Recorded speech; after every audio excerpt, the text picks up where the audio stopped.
It's Miami. Ha ha.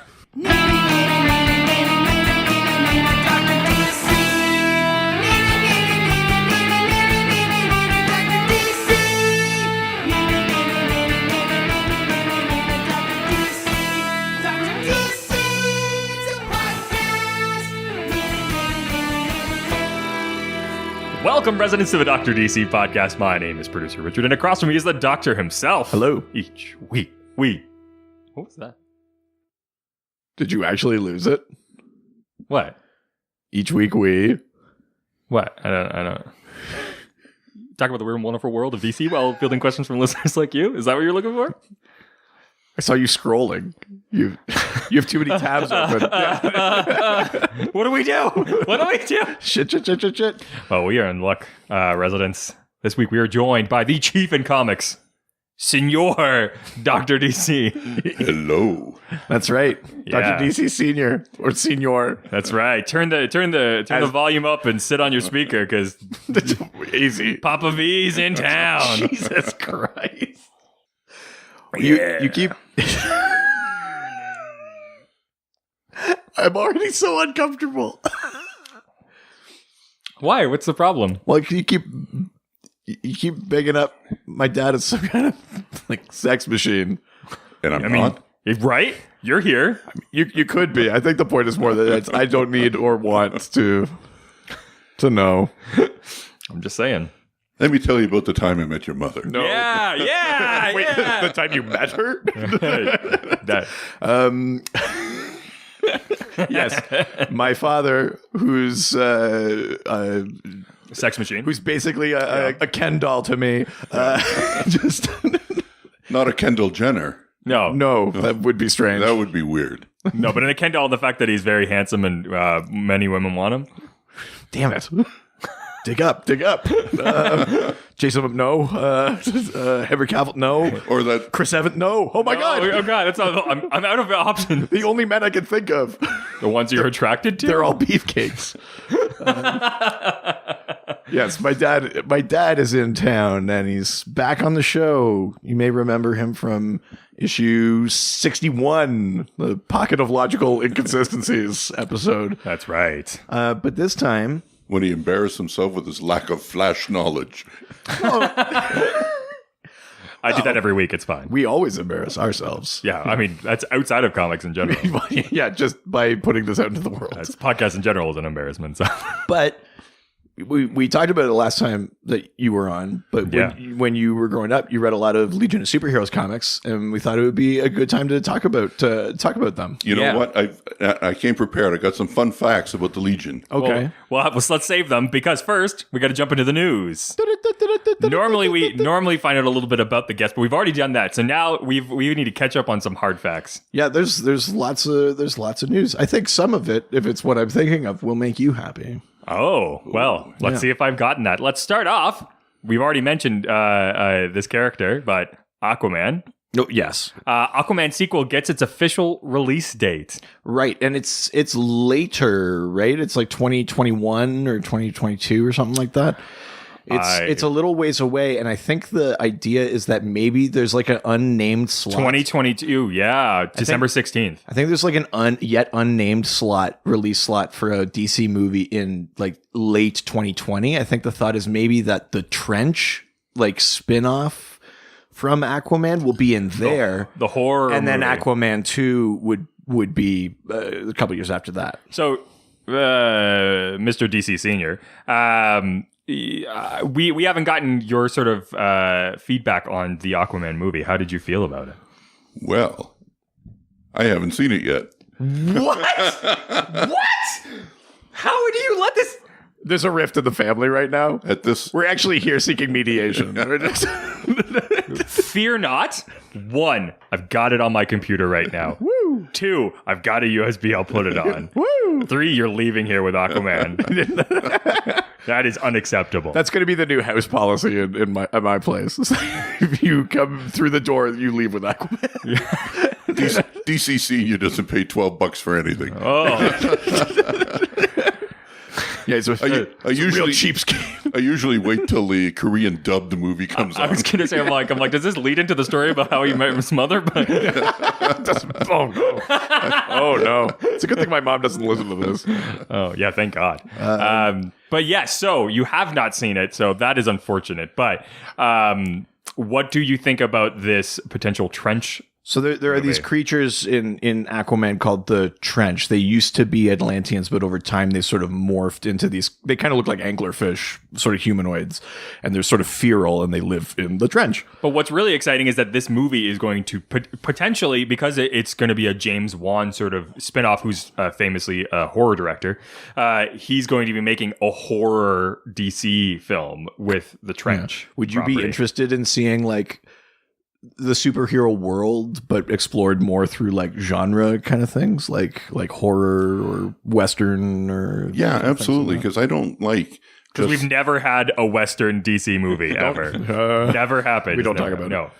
Because I don't like seeing just the kind of Silver Age comic book version of superhero movies. Yeah. I like them to have some more depth, some more grit to them. So yeah, True grit. The grittier, the more.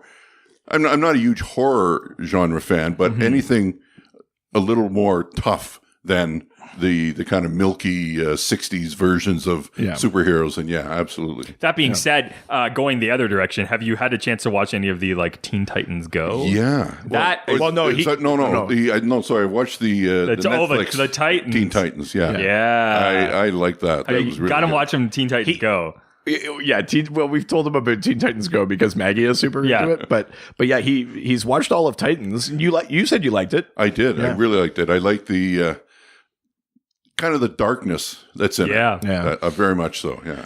Well, we talked about. I mean, Richard and I talked about it a lot, but we talked about it a little bit when they first put a trailer out. It had that like "fuck Batman" line in it, and everyone made fun of it, and everyone was like, "Oh, Jesus!" Like DC doing this stupid like dark thing again. But then when you watch the show, it actually like really justifies all of those things. Like that relationship it earns that like tenfold. But I mean, speaking of Titans, the next piece of news is really interesting because Titans season 2 has found its Superboy. Yes, I'm not super familiar with this actor, but they've cast Superboy, and of course, at the end of season 1 of Titans, in that sort of post-credit scene, we see in Project Cadmus, we see Katniss Everdeen. we see Con-El, like the Superboy clone, and Crypto, the super dog. So we know they're coming in, but they've actually cast someone to play the role. And this is actually a largely like unknown actor. I mean, he has basically only 5 acting credits, period. You kind of like that though. I like that. I like it a lot. When I go to see a new movie with it in a genre maybe that's never been, or not that a genre, but a kind of a storyline that's different. It's never been done before. I don't want to see just familiar faces, because then you know what to expect, and you're kind of colored by what they've done before. Right. I like when they bring new talent on, and then of course once they start doing a bunch of sequels, then they fall into that same trap of I've seen them too many times. Yeah. But yeah, I absolutely like seeing new talent as much as possible. Yeah, absolutely. I think that's a huge issue that I have. I mean, that's one of my biggest problems with like the Tim Burton movies, especially the newer ones, where it's just like Danny DeVito's not some magical like guy. Like he's Danny DeVito. Like you keep like, especially after It's Always Sunny in Philadelphia, he can't escape. I know. I was gonna say like, shouldn't he be taking LSD in a parking lot or something? You can't escape that. But yeah, no, I'm really interested in this Superboy. I think that like he has a really great look. Yeah. And I feel like he's been like tweeting stuff. Like I think he put like a made out of tape. He put like the Super S on the back of a leather jacket because like Con-El in the 90s famously had that leather jacket and that. So he's been like reading. It looks like the material they've given him to read is very much in that sort of 90s era. That sort of rebellious when you're sort of first introduced to Con-El, and so that's kind of interesting. He seems to be like now, super into it. Does Con-El in the comics have a role in the Titans? Well, eventually, I mean, yes, and there's different versions of the team, including a team called Young Justice, but basically, the younger generation superheroes. But yes, he does. Eventually, his outfit goes less from like, it used to be like skin tight super suit with like Tommy Wiseau belts and like a leather jacket and like kind of like Richard's hair, actually. Thanks. And then later it ended up he was sort of like buzz cut, just a black t-shirt with the Super S on it and jeans and like which I think that's the, and like Doc Martens and like that was kind of his look. And that's how he is in the Young Justice cartoon. But I kind of hope we get at least a little bit of like the leather jacket con, because that's what he looks like. He's returned in the comics, and Bendis has given him that, or the artist rather, sorry, has given him that look. We've also been getting a little bit more with Titans with the we've seen a little bit of Starfire's new costume for season 2. Oh, I haven't. Oh, you haven't? I'll show you right now. Is it like it's like accurate. Like oh, I mean, this is just like a on like just behind the scenes sort of shot from like her Instagram. Oh, okay, yeah. But it's got the bracelets, bands, the black outfit. I'm wondering if this is more like to her traditional, like maybe warrior outfit. Yeah, I wonder if we'll get a bit more of the like the purple, like if there's maybe some like armor or something that goes over it. Because the thing that I did like is that even though she was just wearing like the dress and the fur coat in the first season, the dress was like Starfire's purple. Like that's the color. I mean, seriously, to me, she looked like she was like straight out of some 70s Shaft movie. Well, and the music too, right? It was so, they really played into it, and I really think that, like when I first saw her in the previews, I was kind of like I've never been a very big fan of Starfire, but when she starts kicking ass and you get the 70s music, you're just like, I am 100% for this character. Like. Yeah, that's true. They always they play those sort of 70s jams anytime. Because I wasn't overly familiar with Starfire. Yeah. And when I saw her like sun power, I thought that's pretty cool. But then when I saw her strength, I mean she could kick ass. I really enjoyed that part of the character. Yeah. Well, yeah, she just straight up incinerates the dad of the nuclear family. Oh, it's just. The scene when they're in the restaurant. In the restaurant, and she's just like, go in the car. Oh, you're just like, yes, yes. Yeah, it's true. I'm really looking forward to season 2, and we're going to get Deathstroke and Ravager and Jericho, I think. I think like all 3 members of that sort of Slade Wilson family are going to be in season 2. Plus, we know we have to continue the Trigon story too, so... Yeah, I'm excited. Yeah, that one, the casting of that, I was unhappy with because I watched a lot of Castle, and that guy's like, no, he's the goofy detective from Castle. I'm just not buying him as as Satan personified. I hope we see the demon form in season 2, like the giant, like almost like a kaiju kind of demon. Yeah, that's awesome. Well, another piece. We've been getting little pieces and bits from the new Suicide Squad movie. Yeah. So there's a bunch of stuff to talk about. First off, no more Will Smith. Yeah, due to scheduling conflicts, Will Smith has dropped out of the role of Deadshot. Well, yeah, I mean, he's got to be a super pigeon spy, so it's obviously super important. Have you not seen the trailer for that movie? What trailer? What movie? I don't even know what you're talking about. Oh my God. Oh my God. Okay, I need to... What movie? No. I just... It's more important to just show you. I think that... Will Smith is playing a pigeon? Does it have Will Smith's face like the genie does? No, thank God. It doesn't. It just... This might be the craziest movie I've ever heard of. Okay. I can't believe that this is existing. Okay. But I will play it for you.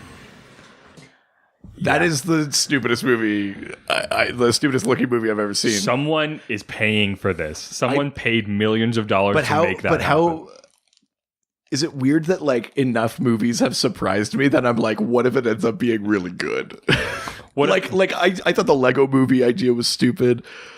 I thought Wreck-It Ralph looked stupid. I've been wrong about these things before. I've heard that this basically the way this movie ended up being made was that they had a vague idea of this for a long time, and it just like kept getting like traded from studio to studio, and eventually someone was just had to make it, and it just they were like, Will Smith, we'll figure it out later. Okay, so at any rate, Will Smith has dropped out of playing Deadshot. But... Not because of the Pigeon movie, but that's also strange. Yeah. But we may get a Dreamcast scenario here. Sorry, did you, just before we get in, did you watch Suicide Squad? No. Oh, okay. I'm losing my street cred fast here. No, you know what? It's all right. You guys have you guys have Suicide Squad. Oh, yeah. Oh, we got a few weeks. There's some education that needs to happen. Just like hold the eyelids open and just like watch all these movies. I'm gonna have to for Suicide Squad. But yeah, so I think, I don't know if it's fully confirmed, but they're looking to replace Will Smith with Idris Elba as Deadshot. Which, I mean, it's not. Which is awesome. It's not Jon Stewart, but Yeah. I'll take what I can get. Yeah. Did Will Smith review well in that show? I seem to Suicide have, Squad? I seem to have He's actually- a memory of it not panning kind of in the critics. The movie in general did terrible. was panned. Yes. But Will Smith is usually highlighted as like the only reason it's not unwatchable. But I think- like him, Margot Robbie as Harley Quinn, Viola Davis as Amanda Waller are kind of like the three big like saving graces. I just feel like the movie that Will Smith was making was a movie where he was like this FBI like shooter, and he was like in this military movie, and that was not what was happening around him. I think that if you had completely changed the genre and what was happening in that movie, Will Smith would have done a good job, but I don't think he was enough of a character to be in a Suicide Squad film, regardless of the rest of the cast. I think that he didn't do bad, but I think that the juxtaposing of him next to everybody else made it seem like he was being a good actor. I think he was just like flat. Oh, right. So you just think it's like it was because everything around him was crumbling. Yeah. You're like, wow, Will Smith's really like pulling out all the stops. And I think it's just because he didn't commit at all to that character or that movie. So that, like, I mean, when you look at the rest of the cast, who they all got tattoos. He didn't get a tattoo. Like, I feel like from day one, he never really committed to that role. It was Will Smith, yeah. Yeah, and he was just kind of like, I'm just going to stand here. And then when everything was crumbling, he's like, I'm still here. Like, that's next to me here. But, I mean, so I think that... But we still get Deadshot, and we talked about it, this new Suicide Squad movie that's kind of, not a full reboot, but sort of like, let's half pretend the first one didn't happen. Yeah. We'll keep Deadshot, which makes perfect sense. I heard a rumor that Harley Quinn might appear in a limited appearance, which is maybe just like maybe in at the beginning or we know you end. Want her, but we also don't need her in this. Yeah. I think that it's interesting because Stump Chunkman actually brought up an interesting point, which he was just like, why does he, like, you're bringing in Idris Elba. Why does he have to be Deadshot? You've already had a Deadshot, but Deadshot's not in here. Just put him as another character. Yeah. There's a ton of characters that you could choose from. Just make him somebody else. And I kind of have to agree with him in that. I think that Deadshot's not such an integral character that you have to have him, or otherwise it's not a Suicide Squad. That's what's great about Suicide Squad. I don't know. I kind of disagree because of all of the characters since the Suicide Squad became a team of villains that like were employed by the government. Deadshot's been in every iteration. I guess, but I just think like unless you have a man that can climb anything, what's the point of even making the movie? That's true. But we did get a rumor of what some of the rest of the cast might be. Includes, I think, King Shark. So, sorry, Killer Croc, but King Shark is back. The Polka Dot Man, who is a super obscure Batman villain whose polka dots have different like things they could do. He's basically, I guess, replacing Captain Boomerang. The Rat Catcher. You know, they say about polka dots, they always come back. Yeah, Rat Catcher, who has an army of rats. Which cinematically could be really interesting, but also like... Can have like a Willard kind of thing going on, yeah. Yeah, though it's rats, when rats like eat a thing, it's always very gross. Yeah, it's never, it always makes me very uncomfortable. It's not necessarily a bad thing. Could look like the Ghost Army in Return of the King when they like take that's what I'm kind of envisioning, just rats pouring over like a blanket, just covering something. Ugh. Yeah, it'd be kind of neat to see a stupid character like Ratcatcher made cool. Yeah. We also got a potential working title for the movie. Isn't it just The Suicide Squad? No. So it's been operating under the codename El Dorado. Well, that's just, it's like shooting. Oh, right. Sorry, it's working title. Right. Yeah. So, I'm just wondering if there's anything to pull from that. I mean, generally those things aren't just like random. Usually they have some sort of like winky sort of. Yeah, maybe they're trying to get to one of these sort of like hidden, secret, mystic nexuses of the DC universe. Is there any like city that they would like? Nanda Parbat? Whoa. Or Yeah, I mean, there's a couple of places that could count. Nando Parbat's the one that comes to mind. I don't know if they'd go that way or not, because they also sort of leaned magic in the first one with Enchantress, and that kind of went like, But yeah, I'm looking forward to it. Mr. DC, what was your? Did you watch the Guardians of the Galaxy movie at all? I caught it kind of after the Korean dubbing and when I could get the English subtitles. Yeah. So did you enjoy that movie? Yeah, I did actually.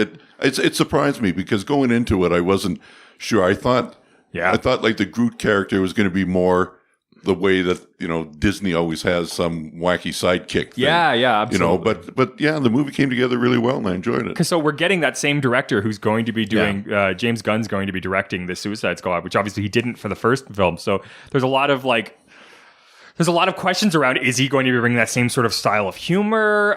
If you've watched a lot of his other stuff, I think that he's a pretty dynamic director with a lot of different type of takes for things. But I think from a superhero standpoint, you've really only seen one sort of color from him. So I'm curious what his take will be. I think that he does ensemble groups of characters that you don't know very well. He does a great job with those. And I mean, he's digging deep if we're going to Polka Dot Man and Ratcatcher. But I think if we're only like 2 steps above Dog Welder there. I think if this has anything to do with his choices, I wonder if that's something that he's doing intentionally, because you lower expectations is what you want to walk into the second movie. Because I think one of the biggest issues with the first movie was you were setting those expectations so high. Like one of the best trailers ever cut ever. It's an amazing trailer, and so you're putting these insane expectations onto this movie. Plus, you have this Harley Quinn with this Oscar nominated actress. You have Will Smith, big A-list cast, huge A-list cast. I mean, Amanda Waller, Viola Davis. That's the one piece that I'm waiting on is for she them coming back? Is for them to say Viola Davis is still Amanda Waller, because if she's not, you might lose me a little bit. I mean, I'm gonna watch it. Like, let's not kid ourselves. But the movie made $746 million. I'm assuming that people are gonna watch it, and it'll make $745,984 because my IMAX cost of admission won't be in there. But okay. So for the Suicide Squad, I know the concept behind them. I know that they're forced to work for the government. Yeah. What kind of missions are they sent on? They're usually they have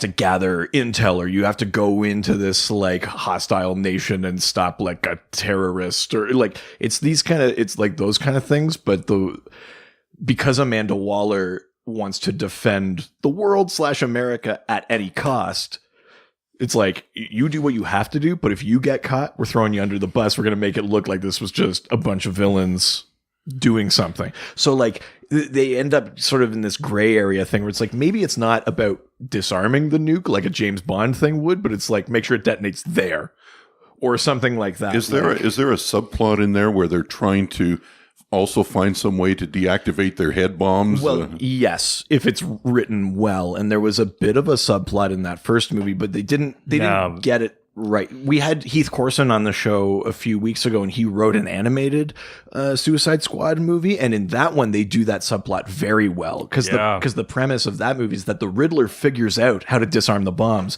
and Waller sends the Suicide Squad into Arkham to kill the Riddler that he can't basically blow up her operation. She's basically using government assets to cover her own ass. That's a really good use of that story. Yeah, definitely. So it has been done in the comics and in animation. It's been done well. We're just waiting for the jigsaw to fit correctly in live action. Want to play a game? Yeah. So next piece. I know we don't often talk about these, but this one I'm kind of excited for. We're getting one of those graphic novel trailers. Oh, okay. For the new graphic novel Mira, Tidebreaker. Oh, right, the motion, the motion comic kind of thing. Yes. Have you seen this yet?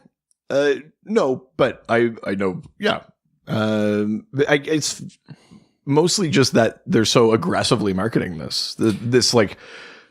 Basically, they put out some young adult novels of stories, and they've got a Wonder Woman one. There's a few different ones, but this one is about Mira. Yeah, it's called Tidebreaker. It's coming out, but I think I'll play it on here while you talk about it. But it demonstrates how much they want these things to succeed that they bother to put the money into advertising it, right? Like we've talked about it before. It's weird to see an ad for comic books. It's also weird to see an ad for a novel. This artwork is so beautiful. Yeah. I cannot. I want to buy this just because of how beautiful it looks. It's sort of like it's got like a 3-color kind of. Which I mean, I'm a huge, but Danielle Page, I don't really know a lot from her. I don't either, unfortunately. I'm sure she's made a name for herself in her own right, but yeah, I'm not familiar. But I do like that they're trying to expand these stories in different forms of media, because not everyone wants to read a comic book, or like some people just don't enjoy the format of a comic book, like following the panels and the narration boxes and all of those things. Like some people are just like, I like these characters, I want to know more, but like, can't you just write it? So I like that they are trying to expand in different ways, and whether that's movies, TV, novels. That works for me, because I've talked to the doctor about this. I'm a comic book reader from long ago. Oh yeah. And it was, 6 panels on a page, 6 panels on the next page, lots of dialogue boxes. So much text. And now when I go through like a modern comic and I see one page with one bubble, and then I flip the page and there's a couple of bubbles, I feel like I'm flipping pages more than I'm actually reading. It's true. I think that they try to make you use your imagination a little bit more, for sure. But it is also a lot more heavy on art. The art is, I think, maybe more of an active part of the storytelling in comics now than it was in the Silver Age. So what that means is like, let's pare back. Instead of having to tell like with words precisely what's happening, it's like, if we have visuals, why don't we let them tell some of the story? Oh, yeah. But it does make sense, to have things offered in a different format where it's like, maybe there is a narrative or a story that's better suited to text, to just words, and then you can fill in the visuals yourself with your imagination. Also, I think you're getting less of like sort of 3-man teams who are just pumping out book after book after book after book, and basically the writer doesn't talk to the artist, and they basically just, he writes a story and the artist takes it. Now you're getting these teams who are working together more. It's more of like, I'm going to write this, but then show him doing this and then that. And so the teams are more collaborative now, I think. Yeah, that's true too. So, because I mean, especially like you're talking about the 60s and the 70s, you're just getting like basically like a writer just like writes out exactly what the story wants and then gives it to an artist. And you're not getting that as much now because you're not getting these huge teams like that. Right. Yeah. I'm not sure. I do like that DC is branching out though, and that also applies to even within comic books. We've talked about those like Walmart exclusive ones. Yeah, like putting comics in a spot that isn't a comic book shop like they used to be, right? Like they're not in gas stations now, but the fact that now people that wouldn't ordinarily walk through that space can walk by an aisle and be like, "Oh, Batman!" Like, sure, and then pick it up like that. I used to buy my comics in convenience stores. Right. Yeah. There'd be a rack, turning rack. And Wish that we still had that. That'd be. Yeah, I do too, because like that's a good way to just like, I'll just pick something up on a whim and see if I like it. Like you don't have to commit to buying like the series or the trade. It's not even just that. If somebody wants to get into comic books, and where the town where I'm from, where the doctor was born. There's one comic book shop. You go to the next city, there's one comic book shop. If a kid wants to get into comic books, he can't just walk to the corner store and buy his favorite title and get into it that way. You've got to commit to somehow getting to the comic book store. Well, then also getting a geographic barrier and getting the courage to go into those, because I think that like even as some like myself who got into comics a little bit later in life, I think part of that is due to like sort of the intimidation of going into this place where that there's a lot of information, and even though it's being fought a lot, like it's getting better, like there is an element, there are some people in that community that want to keep it closed. Gatekeep. They don't, there's like, like I was the outsider and now it's mainstream, but I still want to be the outsider. like there's some of that too. The only way to be an outsider is to kick people out, right? So well, yeah, I guess so. Yeah, that's true. Yeah. So, well, let's continue this. I want to see if there's more education that we need to do to the Dr. DC Senior here. Have shock therapy. There's no doubt. Did you see Batman v Superman? I did. Okay, well, I liked it. You did. Well, if you didn't, we might be in luck because Zack Snyder's hosting a director's cut film event. I think that already happened. It's coming up. Oh, okay. It hasn't already happened. But yeah, it's 3 of his films and the director's cuts of them. It's Dawn of the Dead, Watchmen, and Batman v Superman. which is, And I think it's for charity. yeah, it's March 22nd, 23rd, 24th. Yeah, it's Dawn of Dead, Watchmen. Yeah, Batman v Superman. I wonder if this will have any impact on getting that cut out in the world at all. The Ultimate Edition? I think what it means is it's the Ultimate Edition. It's not a different cut from that. It's just not the theatrical cut. I think that's what that one is. And like the Watchmen director's cut is out there. It's not like the Snyder cut. Like we're not. No, because the Ultimate Edition kind of was that. Okay. Yeah. No. It's nothing like that. But yeah, I mean, if you only saw the theatrical cut of Batman v Superman, there are a couple of moments that are kind of jarring story wise, and you're like, oh, how did we make that jump? And then you watch the Ultimate Edition, and you go, oh, okay, that's closer to it. And then apparently there were some scenes that were just cut. You know what I liked the best about that movie was the way they juxtaposed Metropolis and Gotham. Yeah. Across the bay, there's this bright, sunny, almost crime-free city, and then the pit of despair on the other side of the bay. And I love that aspect of it. That, because we all knew growing up when we were reading both Batman and Superman that Metropolis and Gotham were East Coast cities. Kind of vis-a-vis roughly where New York, New Jersey is. Right. But to have them like physically, literally across the bay from each other, and they're like night and day from each other. I enjoyed that aspect of the movie very much. Yeah, definitely. I want to go to the city by the bay, but not that one. I want to go to the good one. Yeah. Well, let's see if the class is still in session. Okay. Shazam. Have you seen the trailers? I have seen the trailers. Okay. How are you feeling about that movie?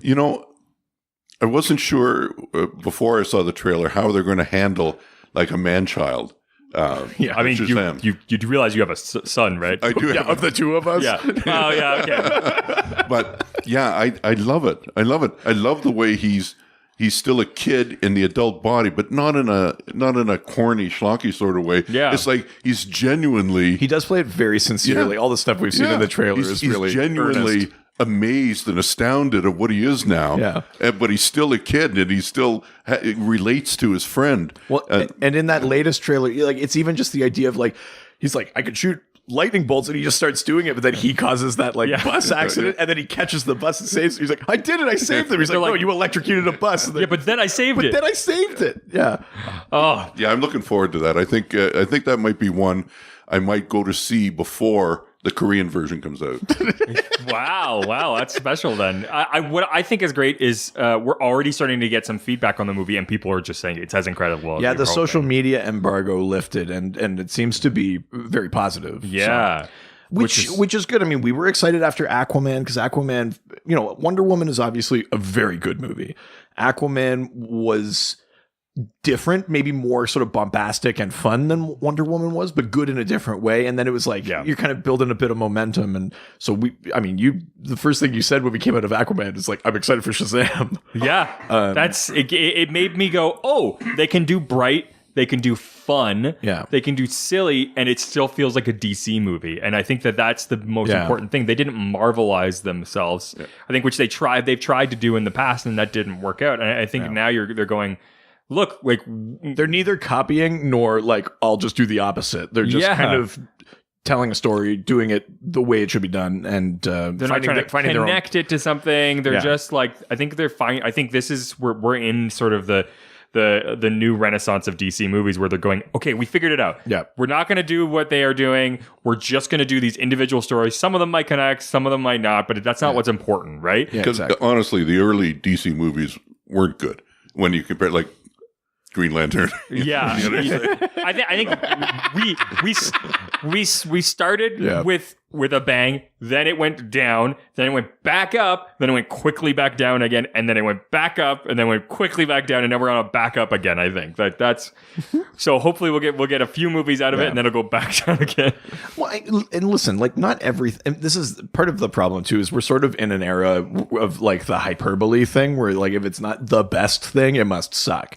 Like, well, there's so much content. That's why we have no listeners. Well, but you know what I mean. So, like, the first of these sort of new DC movies that doesn't like, wah! Everyone's going to be like, oh, that sucks again. But like, I bet you it's still going to be we're already good and fun. Like, I just think in general, even the ones that don't hit I mean, Marvel even has that. Ant-Man and the Wasp didn't hit, but it's a fine movie. Captain Marvel is getting a little bit of a lukewarm response right now. But it's selling like crazy. It outsold Black Panther in opening weekend. Really? Yeah. Well, it's their first female-led movie, right? Yeah. I think that makes a huge So difference. that's the other thing too, is like maybe the people that are speaking the loudest are not the people that were going to see the movie anyway. So. Yeah, that's true. That's totally true. Side note, did you see Kevin Smith's post about that? Yeah, I guess they make some sort of reference to him in the movie, and he got very emotional about it. Yeah. Which, good. It deserves it. But I'm assuming it's taking place in the 90s. Who else was synonymous with the 90s but Kevin Smith? Yeah, right? So yeah, that's true. Yeah, it makes a lot of sense, especially in geek culture in the 90s. He was sort of it was him and the well, he was the sort of indie filmmaker. yeah, guy. well, and the one who referenced comic books, yeah. right? Sorry, that's what I mean. Yeah. So I think that's important. Well, speaking of some DC properties that may not be as popular, Stephen Amell and CW execs announced this is going to be Arrow's last season. Yay. Well, Amen. Season 8, not season 7. No, not the season we're currently in. This next one. The next one will be the end. But not only that, season 8 will only be 10 episodes. Yeah. Which basically only takes us one episode past the crossover, which I think kind of hints / confirms that. Have you watched the crossover? Not this year's. I watched last year's with Planet X. With Crisis on Earth X. Yeah. So because the new one puts us in a direction where it would make sense if that was the next step, is that he goes away. We've basically set up the idea that Arrow has made he struck some sort of bargain with the Monitor so that Barry and Kara survived the Elseworlds event. And we're like, what is the thing that he did? It's like, if there are only 10 episodes of Arrow, and the crossover happens around episode 9, then if he dies or is erased from existence, then you get one episode to wrap up the show, and then that's it. I wonder, I think it's a fitting way to go. I think it's the most graceful way, considering this is the Arrowverse. I think it's overdue for the show, but it's a good way to go, to give him a big, heroic, meaningful for a guy with a bow and arrow to have a meaningful end in that universe is important. It's 100%. I wonder what we're gonna have to start calling this universe now, but the CW-verse, I don't know, the Black Lightning verse. Yeah. Well, because I think the other thing with Crisis is that if they do it like the books, or even parallel to the books, we might get a single universe now. We'll get a single universe at the end of this. So Supergirl won't be on another Earth. Black Lightning won't be somewhere else. And they'll all kind of exist in the same spot. I hope to God that's what happened, because that would actually I think everything's getting into a point where it's what else could they do? Yeah. You bring this whole new thing together. You've got seasons of stuff to work off of. You get Jay Garrick just lives on your Earth. Yeah. All of these other characters too. You can find ways to make them work with each other a bit more. I think that's exciting. I think it would completely refresh the entire. Other than universe. Arrow, if you had to pick, Dad, if you had to pick one character out of the CW verse not to survive Crisis, who would you pick? You can't, I know who you're going to say, Richard. You can't say. Well, I haven't seen or someone not from Arrow.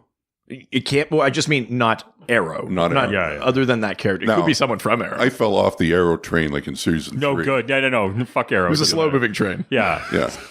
So the detective dad. I think he's already dead. Is he? Okay. Yeah. Quentin Lance. Yeah. Sure. Yeah. But as far as not surviving, what I'm thinking of that now that they all come back in the same universe is on the Flash, the San Fernando. What was it? Oh, Caesar. Cisco. Cisco. You were about to say Caesar. Yes. Cisco's girlfriend on the Gypsy on the other planet. Now she'll be on the same Earth. So there's an angle there for those two now to get together again. Which could be the way that he walks away, because that's been a lot of the leaving the Flash. Yeah, and possibly Killer Frost is also leaving.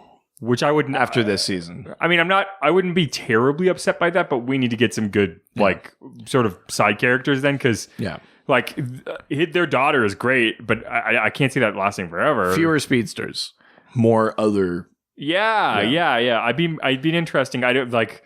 That's a lot of characters. Booster.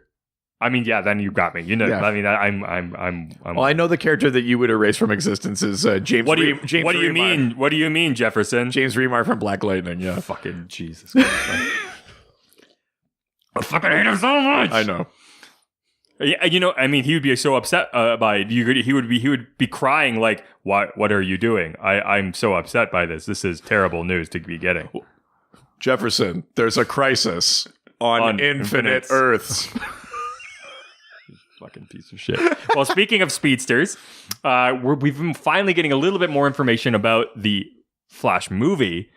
And this is some interesting piece of news. So Ezra Miller has said that the Flash will unite the DC multiverse on film.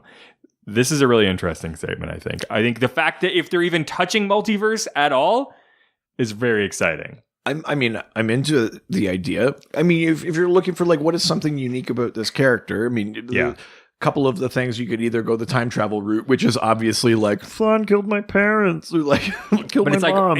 That's been done. But we have that on the show. Yeah. I mean, the show also has given us multiverse, but you know, if you get like the budget of a movie, and then even if it's just like at the one of those things where he, like, to beat the villain, he goes so fast that he starts going through other, you know, like there are things in the comics, I think it's Final Crisis, where the flashes of the multiverse all like run together in one like infinite mass punch. Like, I'm not saying you should do Final Crisis for the Flash movie, but like there are ways to make that like a really neat, like not necessarily that you need all the lore of DC, but you can like just see a parallel Earth or something like that. I just want Flashpoint, man. The problem is the only reason I want Flashpoint is not for the Flash, it's for Batman. Well, this is the thing, right? It's all the wrong reasons. Yeah. Although great story, but that's all I want now. But I'm enjoying the actor that plays the Flash in the movies. Yeah. He's good. The little bit that we saw in Justice League of him, Yeah. I like him because he's playing it how I always envisioned the Flash. The Flash on the CW series, he just bores me. He's not the fun, carefree guy that the Flash in the cartoons is. Yeah. Or the Flash here is. Yeah, he's totally right. I mean, I don't watch the Flash for like Grant Gustin. Like that's. He's last week I watched The Flash for Grodd versus King Shark. Yeah, I mean, I watched The Flash. Like he's a pawn. Like to me, he's there because that's the show. He's sushi, and the rest of it is the soy sauce. I really only eat the sushi so I can get the soy sauce. It's just a vessel for fun. Can I just get a cup of soy sauce on the side, please? Yeah, but you can't ask for that, so you gotta ask for sushi just so you can really have the cup of soy sauce. Your complaint is that you can't go to a sushi restaurant and only order soy sauce? You don't like it, my wife doesn't like it, the doctor doesn't like it, I don't understand. Yeah, your sodium levels are off the chart. Yeah, off the chart, that's awesome, right? So good. Well, speaking of DC TV shows, a new Constantine series has been in development starring Matt Ryan. Thank you, Lucretia Lyon. Right? I think she was not only on our show a couple of weeks ago talking about Constantine, she also did the Nerd Goat podcast. Yeah. And I think, as she pointed out, I think it's the combined power of all that Constantine talk that week. Well, because resurrected the show. They're obviously far more popular, but DC execs listen to ours. So I think between the two. Did you watch any of the one season of Constantine that was on NBC? Maybe the first couple of episodes, right. And again I fell off. It didn't grab me. Were you a Constantine fan in any sort of way? No. Okay. So and I actually didn't know a whole lot about Constantine before the show. I got kind of caught up by the doctor filling me in on the background of Constantine, right. But the show didn't grab me. And then sure. it's fine for geeks who know Constantine to look at it and say, oh yeah, I like this and I'm looking forward to this. But you got to grab people that have never seen the character before or don't know the story before, and it didn't happen for me. Mm-hmm. Right. So you mean when he just like picks up the helmet of fate and like puts it on a shelf, like that didn't do anything? Well, it did send shivers down my spine, but or maybe that was your mother touching me. I'm not sure. Oh yeah, we're going to that. Yeah, no. Where did she do it? Show me on the doll. No, but I'm excited for this. I think Matt Ryan does a great job as Constantine. He's a terrific. He's the best live action Constantine. How could Sorry, Keanu. As somebody who likes the movie a lot, who's seen the TV series, what could they do with this that would you think would make this successful? I think you make it. I think the big thing with Constantine, with the NBC show, where it failed, was making it like, paranormal detective, like you have a regular problem, I bet it's a demon. Like you can still make it a procedural, but I think you lean harder on the demons. Like he doesn't have to be like, someone doesn't have to be like, somebody burgled my shop. He goes, no, you weren't burgled, mate. It was you don't have to do that. You can just go like make it about him. The season starts off and he does one of his things where he finds a loophole and he like outsmarts a demon and the demon's like, I'm going to fucking get you or something like that. And then the season is that demon, raising cities or altering reality or changing whatever. And he has to he's just after Constantine, and Constantine has to like simultaneously like keep ahead of him while maybe like atoning for his own trickery. Do you want to get some like backstory? I mean, do you want to get some of that sort of like 80s punk vibe? Well, I mean, I don't think you have to touch his portrayal at all because it's been very good. Yeah. But I just think it's the reason why he's getting this, I think. I think you lean more into the weird stuff. You don't have to make it live in the real world. Like that's what's great about Legends of Tomorrow now is they finally embraced how ridiculous that show was. And like the season 4 opened with like a murderous unicorn that they had to stop. Like it's fucking hilarious. It's one of the best like superhero shows. And it's because they were just like, you know what? Fuck it. Comics are weird. And I think you do that with Constantine, but you just, instead of weird, it's maybe dark or grotesque or kind of horror-y or something like that. You just go like full on like this painting came to life and ate a guy or something like that. Like in the way Doom Patrol is living in the sort of feeling that makes Doom Patrol good, the way Titans is living in that sort of gritty thing. But they're technically in the same world, but the shows have very different tones. Constantine can live in the world with silly Legends of Tomorrow and maybe like down the middle of the road, The Flash and, realistic Arrow. But on his show, maybe it skews horror-y or it goes very, something like, I think that makes sense. Where in the time frame do you want him? Do you want it like... I think you just pick up from where he is. Yeah. I don't think we have to go back in time. Nice. Next piece of news here. I already talked about Aquaman a little bit, but there's this one piece of news that technically it's kind of a rumor, but the source is pretty legit. Okay. So I thought it was worth talking about. Okay. There's been rumors that the others are going to appear in Aquaman 2. So are you familiar with the others? It's Aquaman's other team. Yes, but for the listeners out there that aren't familiar, right? Sure, it's his. You're right. It's his original team before Justice League. Yeah. So in the New 52, they sort of retcon that he had this team before he was part of the Justice League. Basically, each member of the team has an Atlantean artifact that bestows a power on them. So it's water adjacent stuff, but it's not all the same. So but altogether, it's like a suit of armor. Or like they make Captain Planet, whatever. Yeah. So Vostok X has this gold helmet. And I think he gets the power of flight and some other stuff like that. Yawara, if I'm getting that right, she has like a golden sort of globe and she can teleport. Prisoner of War has these gold manacles and he can sort of like summon like sort of like demons or ghosts from his past and like the dead and stuff like that. Aquaman has the trident, which gives him various sort of kind of water. I mean, he has water powers anyway, but gives him some of that. But basically the idea is that they all sort of have these Atlantean artifacts and Aquaman leads this team. Can I tell you something? I think this is genius. I've been trying to rack my brain because I loved Aquaman movie, and you're going to too because you're going to watch it soon. But I loved that movie, and I've been racking my brain of how they could make a second movie. I was like, they have to go smaller. There's no way that they could just make another one with another story. This is another big movie that would totally work. But you know what? Remember what I said, where it's like, what if Black Manta is carving his way through people in Aquaman's past? Yeah. The Others arc in the New 52 is literally that. Black Manta is going after the Others years after that team has broken up, killing them, and then Aquaman's like, oh shit, like this is like That's, but the that's how problem you is- bring it back down to like it's Black Manta versus Aquaman. You know, we talked about that a little bit. So if they're already even mulling over the idea of the others, then it's like they're kind of going that direction. My only problem with that is that like there's no way that they can be like, and I know we didn't say this, and during all of these battles and stuff that we recently happened, he was also on this team a while ago.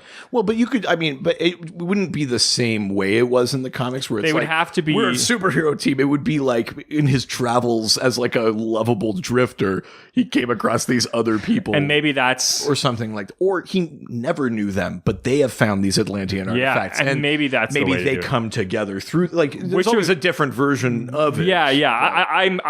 I'm super into this. Normally, we don't normally talk about the rumors, but the location that this came from was the Twitter account, the Aquaverse, Right. which I mean, they also like quoted a long time ago that we were going to get Orm, Black Manta, and the Trench in this new movie. So they're they've been right before, and they just like randomly tweeted on February 27th the others and basically hashtag Aquaman 2. So I think it makes sense.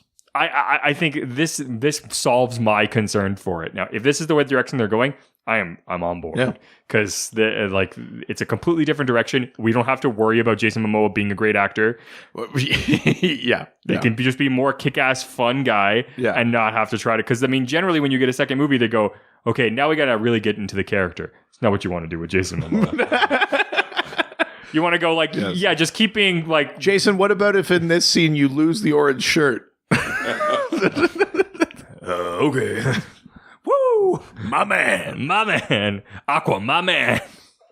So I don't know. I'm excited for that. So we haven't talked about Swamp Thing in a little bit. And we just got some really fun, I think a fun piece of news. Did you watch the original the Swamp Thing movie? Again, no. No? Okay. And in this time, it's not because I don't want to pay $11 for anything. Just doesn't give a shit. Swamp Thing was not something. Doesn't make your heart sing? It wasn't. do do do do do do do.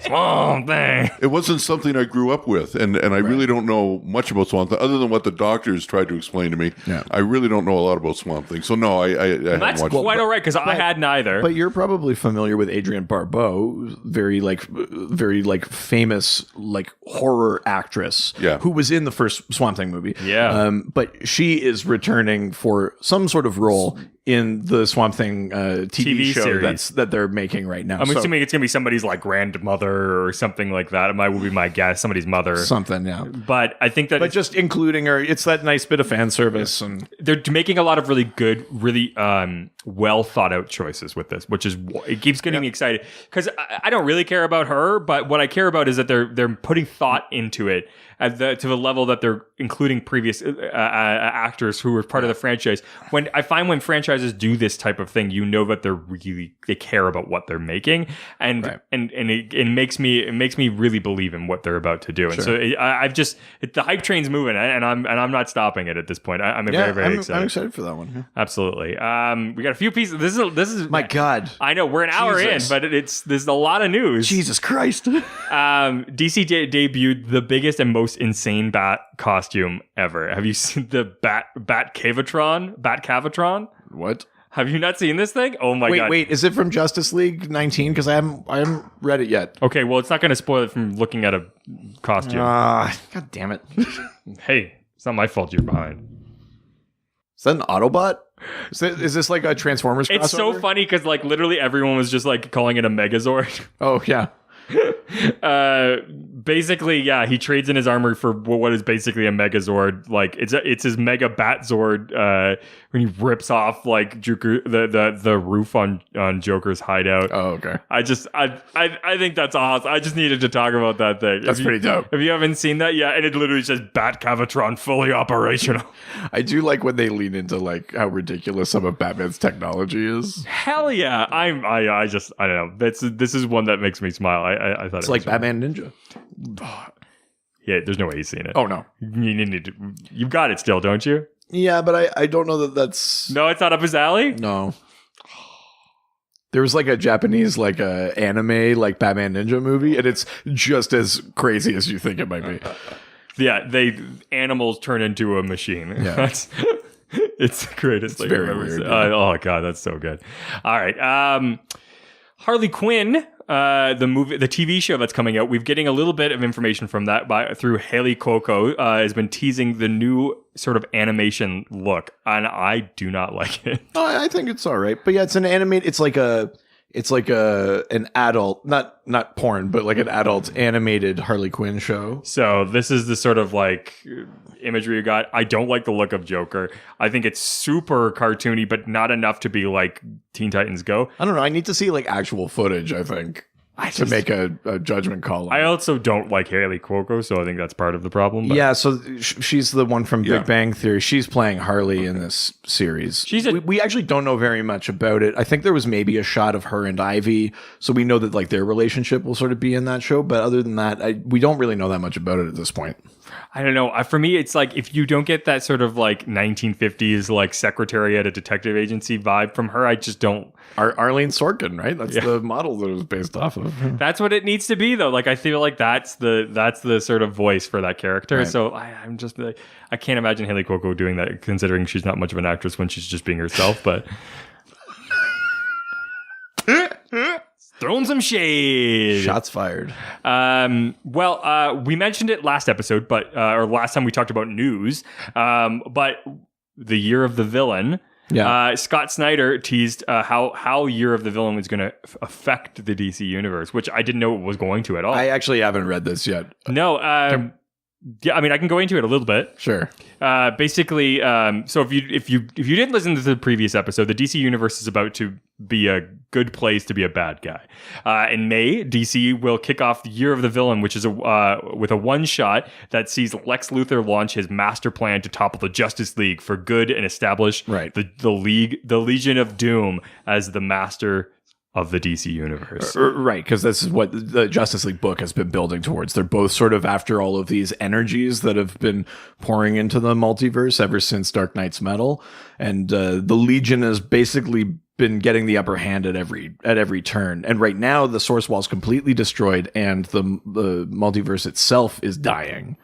So in a recent interview, basically Snyder was quoted saying, "The Year of the Villain is a big crescendo of stuff, but leads to an even bigger consequences. And a lot of that is built out of the DNA of the Justice League story they're currently telling." Right. So I don't know. I just think that it's pretty interesting that we're gonna, like, he says that every villain across the DCU will get the opportunity to play into Luthor's plan. Right. So I mean, this is I hope we get some of like the weird ones, like Monocle, or like like some. Who would you want? Who's a villain that you would want to see get like a bit of a moment in the spotlight? I don't know if he's called a villain, but that Mr. Mixopic. Mixapitlick. Yeah. Mixapitlick, yeah. Yeah, I'd like to see that in there. I think I haven't read the issue yet because it only just came in today, but I think he might be in Justice League 19. Whoa. Well, there you go. Because they talk about the 6th dimension, and Mixapitlick is from the 5th dimension. So, he would be perfect for that. You know, especially if things are happening to like reality. That's a good character to bring in. Well, because if the only villains are smash and pound villains, then they're only met with smash and pound heroes. That's what I said in our porn episode. So he brings actually the title of my favorite film, Smash and Pound. So he brings that different element to it. Yeah, no, it's true, and he's not necessarily evil. He's sort of out for just. Maybe he's kind of like Q, right? Like from Star Trek, he's kind of. This actually plays into the next. Or Q is like him, I guess. This is actually playing into the next piece of news, and I know you haven't read Justice League 19 yet, but I think that this will lead quite well into the theme this week, which is DC debuts a familiar yet totally different Justice League of the future. Yeah, and I haven't read it yet, so this is a bad piece of news. Let's not say anything about it, but they look very cool. It looks like there's like a White Lantern John Stewart, and there's some like stuff going on in there. Can I just one sentence? Fine. Don't do it. Only if it's from the solicitation. No. Just this one line. because you've already sort of spoiled some of it.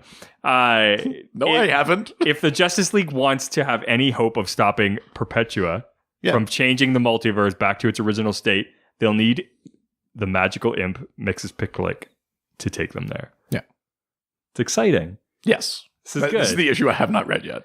Well, fucking get on it. Hey, we live in somewhere very remote. When did it come out? Didn't it come out like 2 weeks ago? Yeah, I'm a bit behind. Yeah, so I still don't have Doomsday Clock 9. Shut Nobody your tell me mouth. anything. Shut your mouth. All right, well, with that, the Dr. DC podcast will be back after this quick break.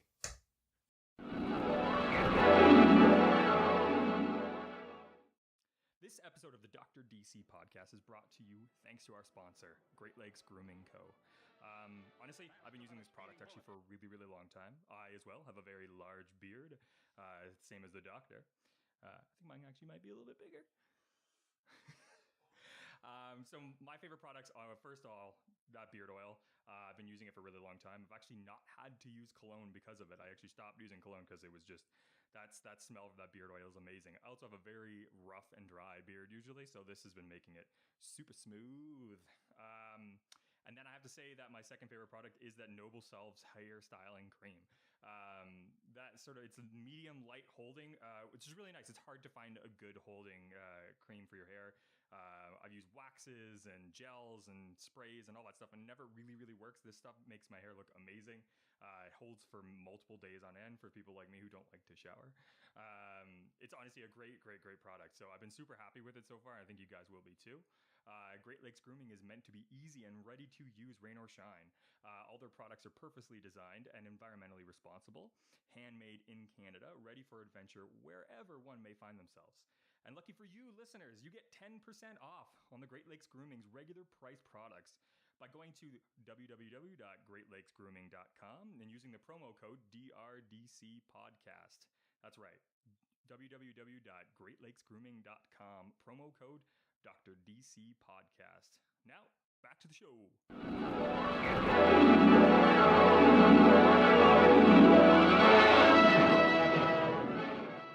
And we're back. Hey. Ho.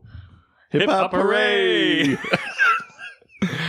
Well, I mean, we said it an hour ago, but this week's theme is the Legion of Superheroes. The Legion of Superheroes. I will unofficially dub Dr. DC Sr. Legion of Superheroes lad because they're like some of his favorite characters. They're like some of his favorite things that he read. They are. From the earliest time, it was Superman. It was the Legion of Superheroes. It was Flash. Those were the big ones for me. But I brought along some fun facts about the Legion. Please let us hear some. I'm very excited. The Legion was founded by Louis Philippe, King of the French, in 1831. No, it's only open. It's the only regiment of the French army open to foreigners. I think so. That's not. That might be the. That's not it. The French Foreign Legion. Okay. I got this. Sorry. So you're talking about the real Legion? Yes. The Legion was created in 1925 through the merger of several veterans organizations in Canada. The men and women of the service members of the Canadian Forces. Actually, that's the. That's the Royal Canadian Legion. That's the Royal Canadian Legion. That's not. It's not the same. That's not the same one. No. Okay. Oh, I get it. Now you're talking about the Legion that was founded in the 30th century by a group of superpowered teens who came together to protect the United Planets alongside the Science Police. That's exactly it. Oh, the Legionnaires were inspired by the exploits of Superboy and time traveled back in time to recruit him into the Legion. That's exactly the one. That's the one. Okay. But since we're on the subject, can you just have a look at this Legion on my leg? Jesus. Yes, we're talking about the Legion of Superheroes from I think now 31st century because they want it to be exactly 1,000 years or something like that. Continuity schmontinuity. But yeah, basically 30th, 31st century. They are far future kind of galactic version of a Justice League, but they are a little bit different from the Justice League because their membership is basically like people from who on their home planet, everyone has their powers. Yes. So, but on the team and going planet to planet, they're bringing something useful. Yes. But like Lightning Lad comes from a planet where everyone has lightning powers. Saturn Girl comes from a planet where everyone is telepathic. Cosmic Boy comes from a planet where everyone has like magnetism powers. But even though there's there is some crossover, like Supergirl and Manal, and technically, you're only allowed in the Legion if your power is useful in combat and it is not a power currently shared by anyone else. Yeah, the there Legion has a lot of weird rules. But there are a lot of crossover ones that do have duplicate powers. Yeah, there are lots of like rules in the Legion. Like unlike the Justice League, which is just like, I guess we're all fighting the same crimes, let's work together. The Legion has like a charter, and it's like it's more like the Jedi, right? Where it's like if you're going to be in the Legion, you like can't do this, you can't do that. Curfew's at 10. Like they've got a clubhouse. They're kind of fucking square. No, they're. Yeah, it's more of like an official organization, and that's because, if I'm remembering correctly, they're officially deputized by the science police in the 30th century. No, they originally weren't, but they were deputized by the United Planets. The science police don't like the fact that they're now deputized and have police powers. I'm sorry, the science police? Don't worry about it. The science police are the police force of the 31st century. The science police is the least ridiculous sounding thing from the League. That is something that only a bunch of fucking dorks would come up with. It's actually the science police. That's the most important thing. I believe you'll find the United Planets deputize them. The science police actually do not appreciate it. No, it's true. But I said that in my dulcet tones. Yes. Which makes it super cool. Yeah, it's basically like if Barry White was like, "Do you want to talk about Superman?" James Earl Jones. James Earl Jones. Yeah. That's right. Yeah. So I mean, we've Hydrogen plus oxygen equals. Oh yeah. Nice.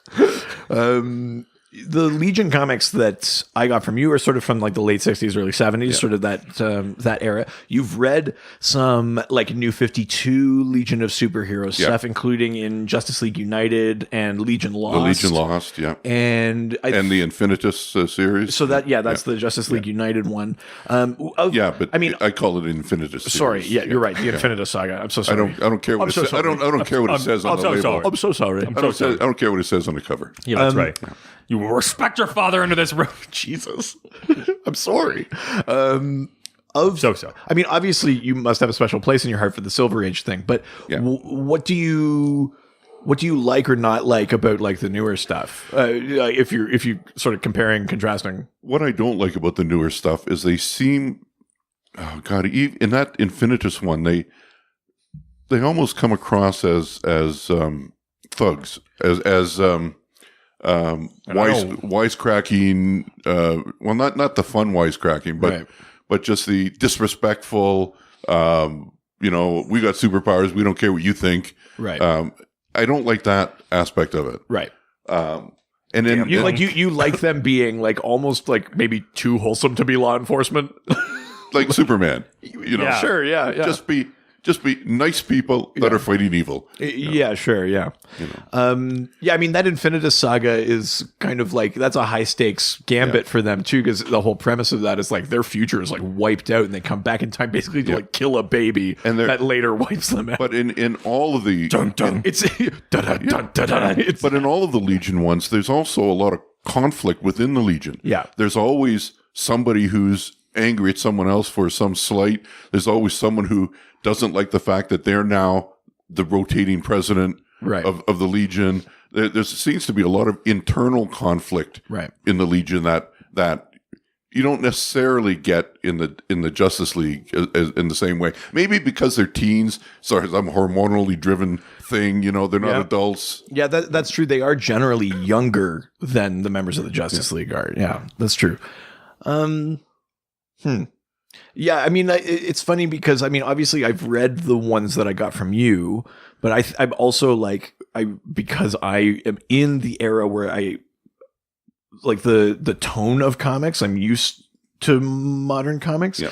When I read the old ones, I mean, first of all, you talked about how there were so many words in it. It's like, I might as well just read a fucking novel. It's like, where are the pictures? That much, eh? Well, no, I mean, I'm exaggerating a little bit, but they are very text heavy. It's also very like expositional in a way that like new ones aren't. The new ones are also, they can trade on some nostalgia, and the old ones just have to give you story. So there's a difference in how they're written too. And in each Legion comic or series in the old days, it wasn't the entire Legion fighting at the same time. Right. So it could be just, a group of 4 or 5 that happened to be in this place when the Legion were needed. Yeah. And yet Yeah.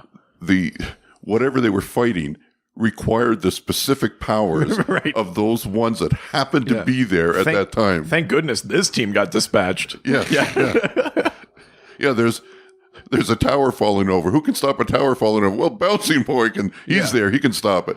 So it's that kind of thing where it was kind of they kind of forced the narrative to correspond to whoever was on duty at that particular time. So the bad guy they were fighting could only be defeated by the powers of those particular legionnaires at the moment. Yeah. There is. It's formulaic, but it's kind of like it's comfortable. It's not necessarily like boring. And it is. And what I like about it is that it's almost a cast of thousands. There's so many legionnaires with so many different powers that it doesn't get repetitive to me. It doesn't get dull. Right. There's always someone else that can come in and bring something different to the table when they're fighting someone. And I think an issue with some maybe modern Legion comics is that they forgot that, and they were like, who are the main Legion? They treat it like the Justice League, like we always need to see these 6 or whatever, and you don't. You can really make it just like, what are these guys doing over here? And stuff like that. Yeah, we got lots of questions about the Legion. All right. Good thing we've spent so little time previous to this that this will be great. A nice short episode for you today. But yes, we got a ton of questions, so let's jump into it. First place, we're going to Facebook. Going to the face and the book. Going to the Facebook. Yeah. First question comes from our very favorite interesting man, which is Andrew Delgado. The most interesting resident. Who asks, while Superman is obviously a huge influence on the Legion, are there any of the other Justice Leaguers honored in the 31st century? Anyone hero worshipped Batman or Wonder Woman? On that note, I read somewhere that the Green Lantern Corps was disbanded by then. What happened to them? Stay nerdy, my friends. Yeah. So you mentioned it off the top when you were when we finally found the right Legion. My mistake. Honest mistake. I thought it was the French Foreign Legion. Very similar, extremely similar. Can you please clean your Legion up? By the way, this flies. Oh, sorry. But you mentioned off the top the Legion is actually inspired by Superman, Superboy. Yes. Well, no, I thought they were Superboy. That's why they came back in time to recruit Superboy into the Legion. It's not just that they were inspired by Superman and they go back to when he's Superboy because it's an easier time to snatch him. No, I think because kids are easy to snatch. That's one of the best things about them. There's candy in the time bubble. Yeah. Kids are so stupid. It's awesome. Right, but yeah, they're inspired by him, and then they go back to recruit him for the thing that he inspired. Yes, yeah. And Superboy, obviously, major member of the Legion of Superheroes, and then the idea is that he basically like returns to his time. And does he get his memory wiped or something? I didn't. I've never gotten to that point where I don't when Superboy dropped off the Legion title. Most of the ones I read was Superboy and the Legion of Superheroes. I never really got to the one where they dropped dropped Superboy from the title. But super characters in general are important to the Legion. Supergirl has a long history with the Legion, and specifically with Brainiac 5, with that character. Who? Well, the big three would be like Superboy, right? Mon-El, basically the same powers, and Ultra Boy, which has the same powers, but it can only use them one power at a time. Well, yes. I mean, they are all the heavy hitters. I don't know that they're the big three. I was going to say, I'm like, that's a big three I've never heard of. But yeah, no, definitely. Those are all the heavy hitters. In terms of this question, are other heroes sort of like worshipped in that way? I mean, there's an element of...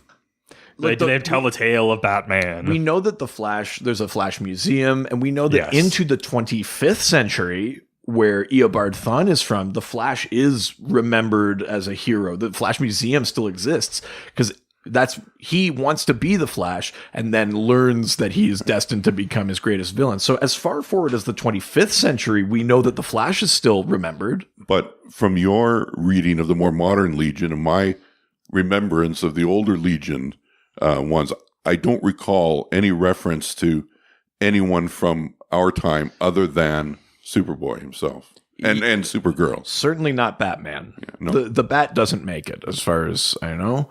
Although then you could argue that in JLA 1 million, which takes place in the 853rd century, there is a Batman and there is a Wonder Woman and there is but there's not necessarily like a contiguous lineage. Like that could have been dropped and picked back up. Certainly in the 30th century, it seems to be basically Superman. And I do understand that the Green Lantern Corps had disbanded by then, but I don't know any reference in the Legion to how or why the Lantern Corps had disbanded. I think in the old ones, it's that the Green Lantern Corps was banned from Earth because something happened with a character who's a Legion villain called Universo. I think he gets a Green Lantern ring at some point, does something horrible, and Green Lanterns are sort of banned from Earth. So you just don't really see them in the story, but the Guardians still exist and stuff like that. Much later in Final Crisis, in the Legion of Three Worlds story, I think they change it so that it's Mogo, who is the sentient planet. His role in the Green Lantern Corps is to distribute the rings. When a lantern dies, Mogo is actually they don't automatically do it. Mogo is the one that sends the rings out, and that Mogo is dead, so no one for some reason no one else can distribute the rings. Therefore, there is no Green Lantern Corps. They're actually gone. There's, I think, in a couple of versions, there's like a last lantern, but the Green Lanterns also they sort of not survive, but their power kind of survives in the Emerald Eye of Ekron, which is the weapon used by the Emerald Empress, a Legion villain. Right. So I think that's like the last vestige of Green Lantern energy and things like that in the universe. Yeah. Awesome. I feel like these two residents can't be back to back. But because we say them in the same voice. Yeah. It shows that we don't have different drops. Slightly different, but this is Roland Sebas. Oh, yes. It's the exact same. Who asks, Timberwolf, Matter Eater Lad, buddy cop movie, yes or no?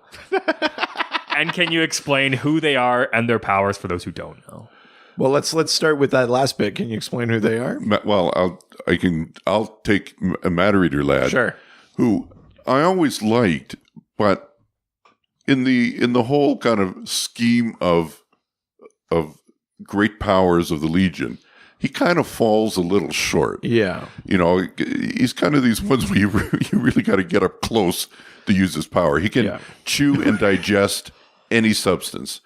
Yeah. And in the old comics, you'd see him taking a pistol from a crook and chewing and go, "Oh, mighty tasty gun here, mister." Yeah, that's right. Yeah. But, you know, in the great scheme of things, it's kind of a limited use power, but that's what it is. He can chew and digest any substance. He's from the planet Bismol, I think. I think that's one that I actually can remember. There's so many Legionnaires, and they have like a code name and then a real name and an alien planet, and it's actually very hard to keep track of. But I think he's from Bismol. At one point in Legion history... So after eating all that matter, he needs some Pepto-Bismol. We got that Pepto-Bismol ad this week, right? Hell yeah. Yeah, okay. We're getting that sweet, sweet Pepto money. Rolling in the pig. Oh, no. That's not what I wanted to say. That's what your dad does. Jesus Christ. Drowning in it. You're a fucking menace.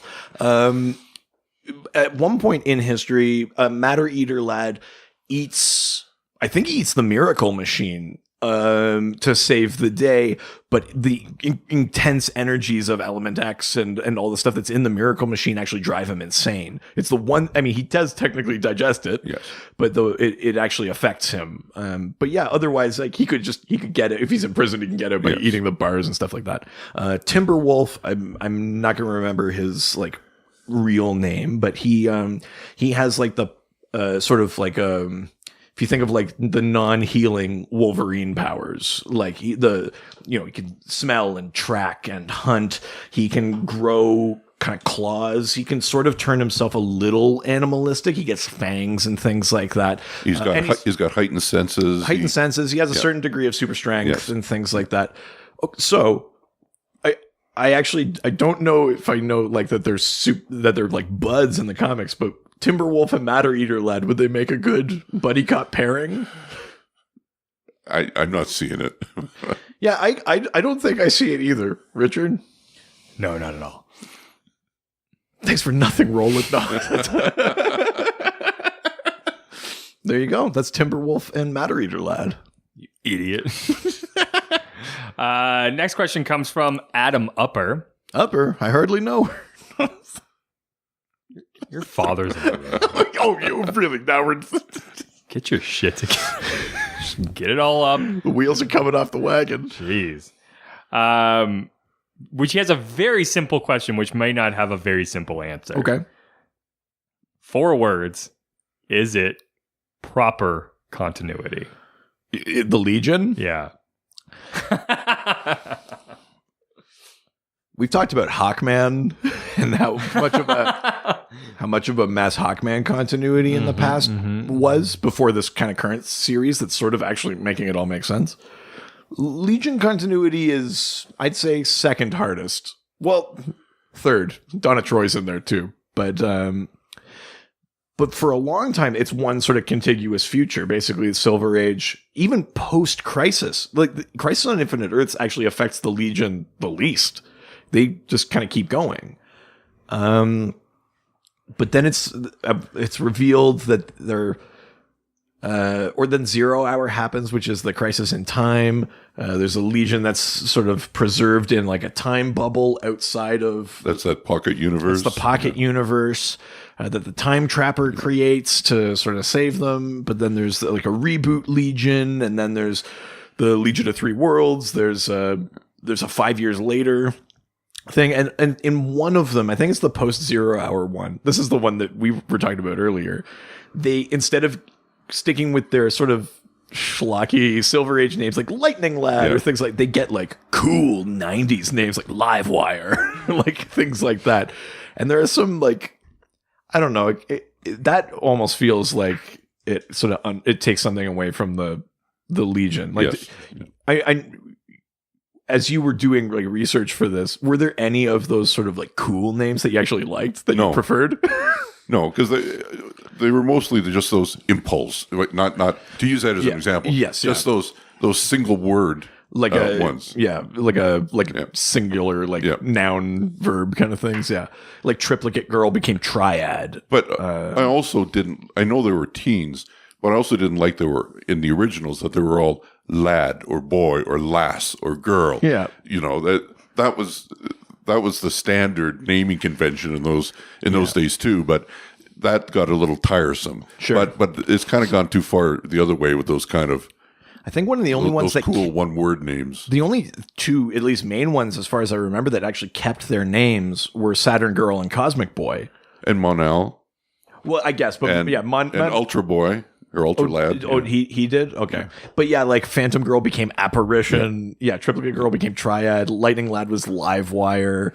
There's like a few other ones where it was like, oh, like you had to get like a cool name. Like it was that sort of like gritty 90s thing. And I feel like they were less like hopeful, optimistic. It was less like Star Trek and more like kind of like angsty. Yeah, like it was like the 90s were, right? I mean, of course the Legion didn't escape it. It was kind of a shock that they lasted as long as they did. It's true. But yeah, I mean, like Legion continuity is actually pretty confusing because there's this sort of precedent that like when history is altered, the further away you are from the event that's altered, the greater the odds that it might not affect you or it doesn't affect you till later. So even when Flashpoint happened, the Legion comic that kicks off at the start of the New 52 starts with them saying like, how come we can't travel to the 21st century anymore? And it's this Flashpoint wall, like that history is being changed back then. It hasn't reached them.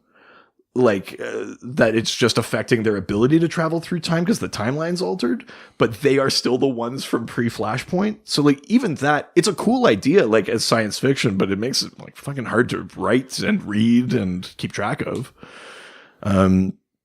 And we haven't seen the Legion in a long time. Now you'll like this. I'm reading this series called Doomsday Clock. That's basically about how Dr. Manhattan has been the one who's been messing with continuity. Right. But It's a nice scapegoat for DC's bullshit. Yeah, it's like it wasn't our like president and like VP of marketing. It was Dr. Manhattan. Yeah, it was this blue dick. But in DC Rebirth, we do get a shot of someone in Arkham who's like, I'm from the future, blah, blah, blah, blah, blah. And it's Imra Ardeen. It's Now Saturn give me Girl. your boots, your jacket, and your motorcycle. Yeah, so yeah, good. Come with me if you want to live. Yeah, but it's Saturn Girl, and she's playing a role in Doomsday Clock. So the hope is that not only will we get the Justice Society back, like Alan Scott and some of those older heroes, but we'll also get the Legion back. Hell yeah. That's the hope. I think We might get a new Legion. I think the series. Legion's been like a what do we say? Like not in the forefront of DC's mind for many, many years. Yeah, they come and been a go. very They long come time. and go. But there's never been like as much of an emphasis on them as there was in the old Superboy days. Well, yeah, I mean, there were like hundreds of issues of Superboy and the Legion of Superheroes, but yeah, I mean, they've had several series since, but they haven't always lasted. Right. And yeah, no, you're right. I kind of hope they do come back though, because what's sort of freeing about the storytelling is you actually don't have to worry about what else is happening in DC. Yeah. You know, big crises accepted. Like it doesn't matter if like 'Cause it's if Batman broke years his from leg now, right? because Yeah. it's 1,000 years ago. You just And- write your stories. And because all of the Legionnaires have native powers from their home planet, you don't have to backstory everything to death Yeah. to get to a decent Yeah. Legion of Superheroes story. Yeah, exactly. You just be like, "What's your power?" Great. Yeah. Move on. Yeah, there's a bunch of me like that. Like, Yeah, exactly. No, that's true. That's awesome. All right, well, we're leaving Facebook and heading on over to Twitter. Twitter. Are you all right? I'm so sorry. I feel like you like slip into it as you do. do. Like I don't even understand what it is about It's it. something about the T sound. It's something about the T I'm sound. terrified that you're not going to turn into Batman. Yeah. Um, Tut Buster Wayne. This first resident, obviously, is known as our astronaut sexy texter, Cosmic DM. That's right. Yeah. Who asks why? So we've sort of already answered part of this, but the other half we haven't. Why is Legion's history / continuity so weird, even compared to the rest of DC? Sure. Hawkman, Hawkwoman. But also, were there / are there any characters, powers, or abilities that you wish were brought over to the other titles like Justice League or in crossovers? Right. So yeah, that first part of the question, like I said, I think there was like the kernel of an idea that like something reality altering 1,000 years in the past might be less impactful in your era. Which is an interesting idea, but again, like that becomes almost untenable as narrative. You kind of either everything has to change or it doesn't make sense, which was a New 52 issue. But the second half of that question, if there was like, is there like a power or a particular like type of ability that you see in the Legion that you kind of wish was in like a different book, like a member of the Bat Family had it or Justice League or something like that? The one that I liked always was Element Lad. I like that ability to transmute elements, and I think that would be a great one in the Legion because often there's in the Justice League they're up against either something so powerful that it takes their combined effort, or there's something so technological in it too. And Element Lad could be the one that could really help them make a difference. Yeah. Well, actually, do you know who can do that? Is Firestorm. Firestorm has like a transmutation ability, but Firestorm is also like that's a character that hasn't been sort of in the forefront of DC for a long time. So like, yeah, it would be good to bring them back because you're right. It's kind of that sort of like atomic level power. Well, again, and I mentioned it earlier on. I'm not a big fan of the if your only tool is a hammer, Right. Every problem is a nail. Yeah. With Superman and Monel and all the punch and pound ones, that's the one trick show, one trick pony. That's what they bring. Yeah. I like bringing in other powers into it that can either work on their own to do something or can work in concert with someone else's power. And that's, and a lot of the Legion ones is like that because they combine their powers when they come up against someone so big, like in the Justice League movie. Yeah. yeah, you take care of these people, you take care of these people, I'll take care of this guy. Yeah. But in a lot of the Legion ones, they actually combine their powers together. More to fight. like Fantastic Four in that regard. And not even just like one at a time, not like some bad karate martial arts movie where they're dancing around the circle and only one goes in at a time. Sure. They actually use their powers at the same time, which makes it difficult for whoever they're facing to repel all the different types of energy coming their way. Sure. Do you know what's a power that is shockingly lacking in the 21st century is Cosmic Boy's, his magnetism powers. There isn't a hero on the Justice League with magnetism powers. There is a villain. His name is Dr. Polaris, but he's relatively obscure. Like he's not Lex Luthor, right? Like, but then on the Marvel side, like Magneto is a major character because that power is so useful. In our time. Well, in our time, yeah. But so it's kind of funny that Cosmic Boy is like weirdly unique. Yeah. That it's like the 31st century and someone has magnet powers finally. Because really, like Neil Emerson, Dr. Polaris is like that. He's down the list. Just crazy. Yeah. And that feels like a really like a power you would come up with. And I don't know if these are like the most useful powers, but the ones that I always kind of liked was Colossal Boy, right, growing to the gigantic size, or with Star Boy that can increase the density, increase the mass and density of an object. Well, this is the funny thing about the Legion too, is like part of the reason why their roster is so big is because some of them can't reverse the effects of their own powers. Like, Star Boy, like you said, can that's Tom Kalor. He can temporarily increase the mass of an object, so then gravity affects it more, but he can't undo it. Light Lass is the one that can make things lighter. Yeah. So it's like they're Colossal Boy can only change size in terms of growing super tall and then going back to his normal size. Shrinking Violet can shrink and then go back to her normal size. So like the Legion is kind of funny that way too, because they don't like cover the whole spectrum. Like they're very niche. Yeah. Which is sort of funny that way. Absolutely. Yeah. Next question comes from Ixel, who asks, haven't read a lot of Legion stories and felt a bit lost with some characters in the ones I have read. What would your recommendation be for a good starting point for Legion stories?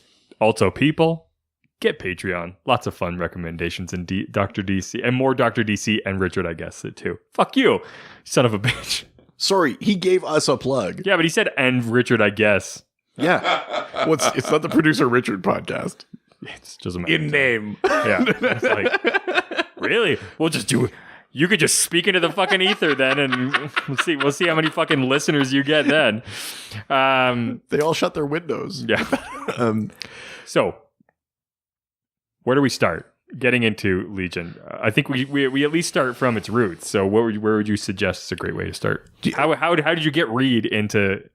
I think what works with the Doctor. What works with the Silver Age stories is so many of them are only 1 or 2 issues long. It's pre having arcs. Yeah.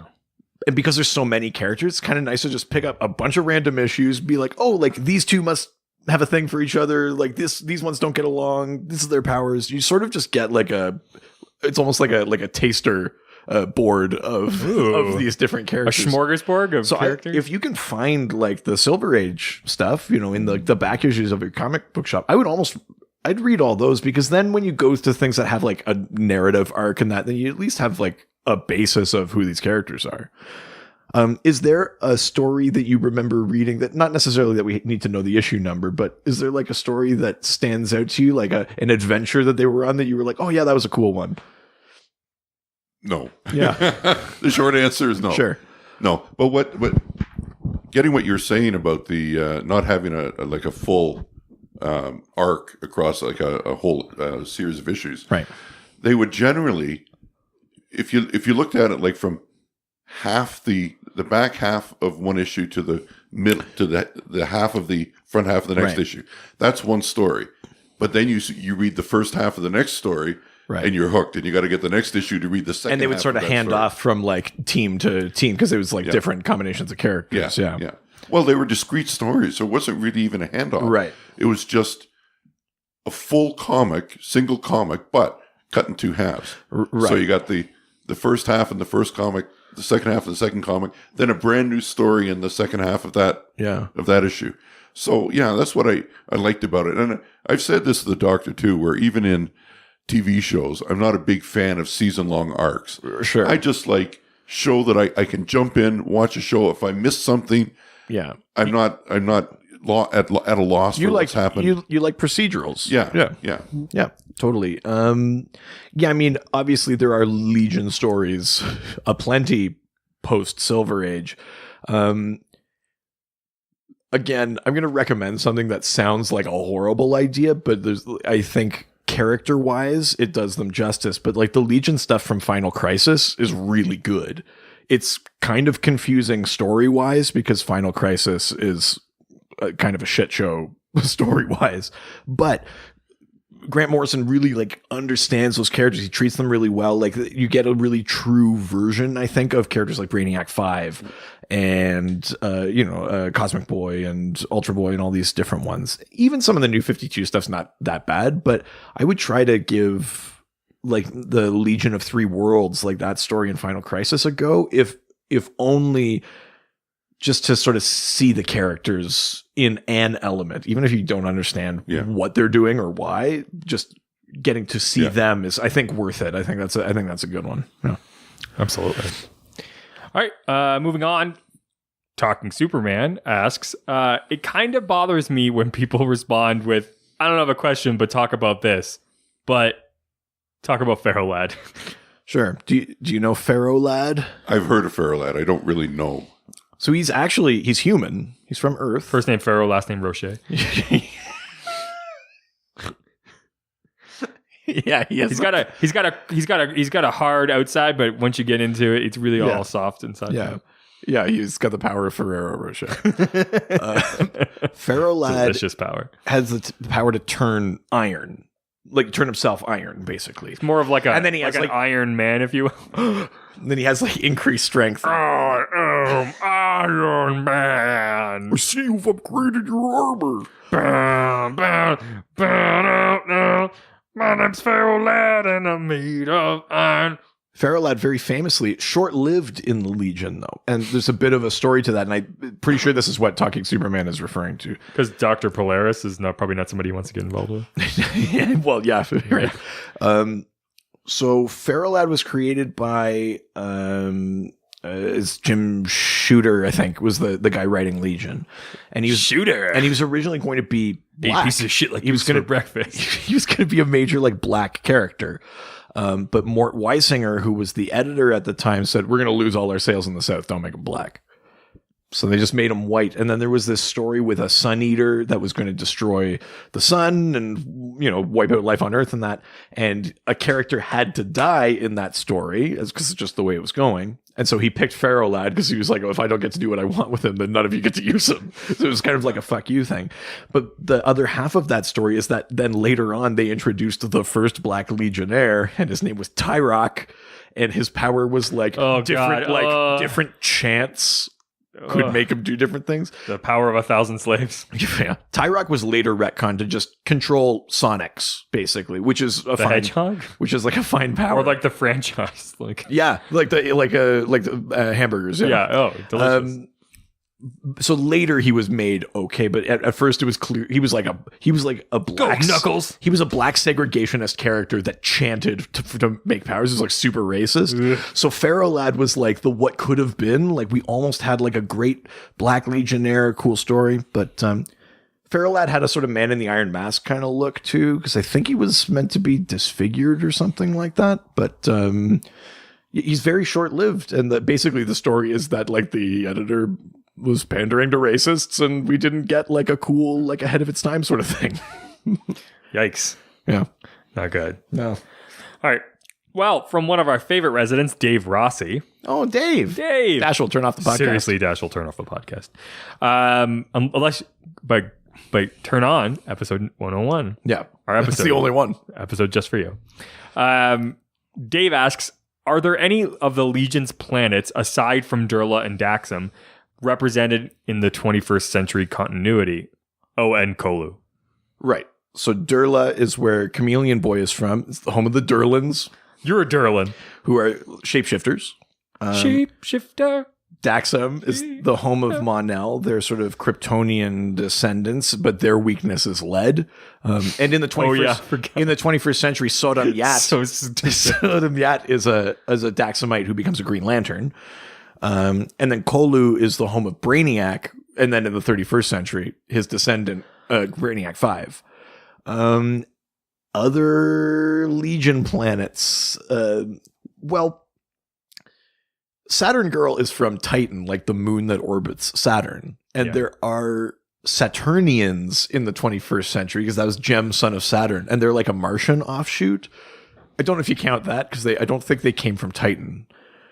But like orbiting the same planet or coming from roughly the same area. Where were the holograms from? Different gem. Oh, okay. I don't know if you can you think of any? I can't think of, like, for example, like a Kargite, which is Triplicate Girl. They can triplicate themselves. I can't think of them in the 21st century. Not a lot of crossover with the planets, but I guess like 1,000 years they finally started to like really get into the galaxy a little bit more, right? So that's why. It's kind of funny that way. Those are like, Durla, Daxam, and Kolu are the big ones, but you sort of explore different planets in the 21st century than like planet exploration in the 21st century is greatly in modern comics influenced by Green Lantern. You go a lot to planets like Okara, which, I mean, it appeared in things before Green Lantern. Totally. Comics, but you go a lot to Okara or Yismalt or Korrigar or like these other worlds that by the time the 31st century rolls around, they're almost irrelevant at that point. You don't, because the opposite is true too. You don't see Tamaran in the 31st century, like where Starfire is from, or things like that. They almost kind of like do their own thing. They explore different areas. Is there a planet from the 31st century that you wish they would like explore in the 21st century? Like that the Justice League goes on a mission to like the planet of like of Matter Eater Lad. Like they go to Bismol and it's like, wait, what do you guys do? It's like, that would be funny. Everyone in the Justice League would starve to death because there's no ore or rock or trees to eat. That's all there is. Yeah. I mean, I'm positive in a one-off thing, other ones have shown up, but in like a meaningful, ongoing way, I actually don't think there are. I think that's a good point. All right. Well, the next question comes from Raspberries Refuse, the kind you find on a secondhand podcast. Who asks, it's okay, Prince is dead, he can't sue. That's right. Yeah, fuck that guy. Raz asks, not really familiar with the characters, so can you give me a summary of how the Legion was created and some of the origins of key characters? Also, what kind of story would you like to see if they were in a film, animated or live action? Well, I mean, we talked about the fact that actually many of them are origin-less because they just come from planets where they have powers. But you can give the origin of Bouncing Boy, though. Yeah, Bouncing Boy. He's supposed to like transport some sort of like soda, but he drinks it on the way and it basically polymerizes him. He's like sort of like a tubby guy. He's like, oh, I'm real thirsty. And he like drinks this thing and it gives him the ability to basically turn into a bouncing ball. That's amazing. Yeah, that's kind of a silly one. It's funny though. And Bouncing Boy is like a weirdly important character in the Really? But yeah, so I mean, like origin-wise, there's actually not a ton to tell. Certainly not for the key characters because they just come from different planets. Other than it was formed by the three of them: Cosmic Boy, Saturn Girl, and Lightning Lad. Yeah, were the three original members. Yeah, that's right. Yeah, and then like some of the other key ones, like Brainiac 5 is from Kolu. He is a descendant of the villain Brainiac from the 21st century, but he is heroic. He's not evil. Well, he's not evil, but he's not heroic either. Well, no, you're right. Because often the solution that he envisions, he doesn't consider all the consequences of that, which you would think a 12th level intelligence would be able to follow all the tendrils and discern where that plan would fall down, but he doesn't, and so there's unintended consequences to the things he does. Well, I think the other element of it too is that maybe being that smart removes like an element of like emotional intelligence, that like maybe he does see those things, he just doesn't consider them important. Right. But yeah, you're right. He is working with heroes and he wants to do good, but he kind of represents that like science can do this. Like should you? There's a Patton Oswalt bit where it's like science is kind of like, hey guys, great news, we made cancer airborne and contagious. Like, but why? If they announce tomorrow live action Legion of Superheroes TV series or movie, what would you want to see out of that? It doesn't have to be like a specific narrative or something, but like what would you want out of that property? I think I would include the internal conflict with them, because if you're going to have any kind of show, whether it's superhero driven or not, there has to be an element of conflict to resolve in it. I don't like the way the comics are written as far as how that conflict is manifested. Like modern comics. Yeah. But I think rather than them just being all happy and light and Superman-esque heroes, that they're flawed characters. They have these powers. They're trying to do right, but they're flawed people, and they either have petty jealousies among themselves, or they have confidence issues, or they have overconfidence issues. Right. But I think I would like to see that dynamic in any kind of TV or film. Yeah. It probably would work better in a TV series, because then that conflict can be explored over multiple especially episodes. With so many characters. Yeah. I mean, I wouldn't want it to go full comedy, but I think there's almost like an aspect of like Bad News Bears I would love to the Legion, or at least to the Legion of Subs. But like that idea that like, because they don't like just get powers, they're like on their planets, they're ordinary, essentially. Yes. Yeah. But that idea that like the thing that makes them heroes is working together. The combinations of powers, like you said, them. How do you combine it? How do you work tactically? Right. How do you like support your teammates? And so like having something that's, you almost like use the format of like a sports movie, like Mighty Ducks or something like that, where it's like these are people that are totally ordinary, but they have to become extraordinary only through teamwork.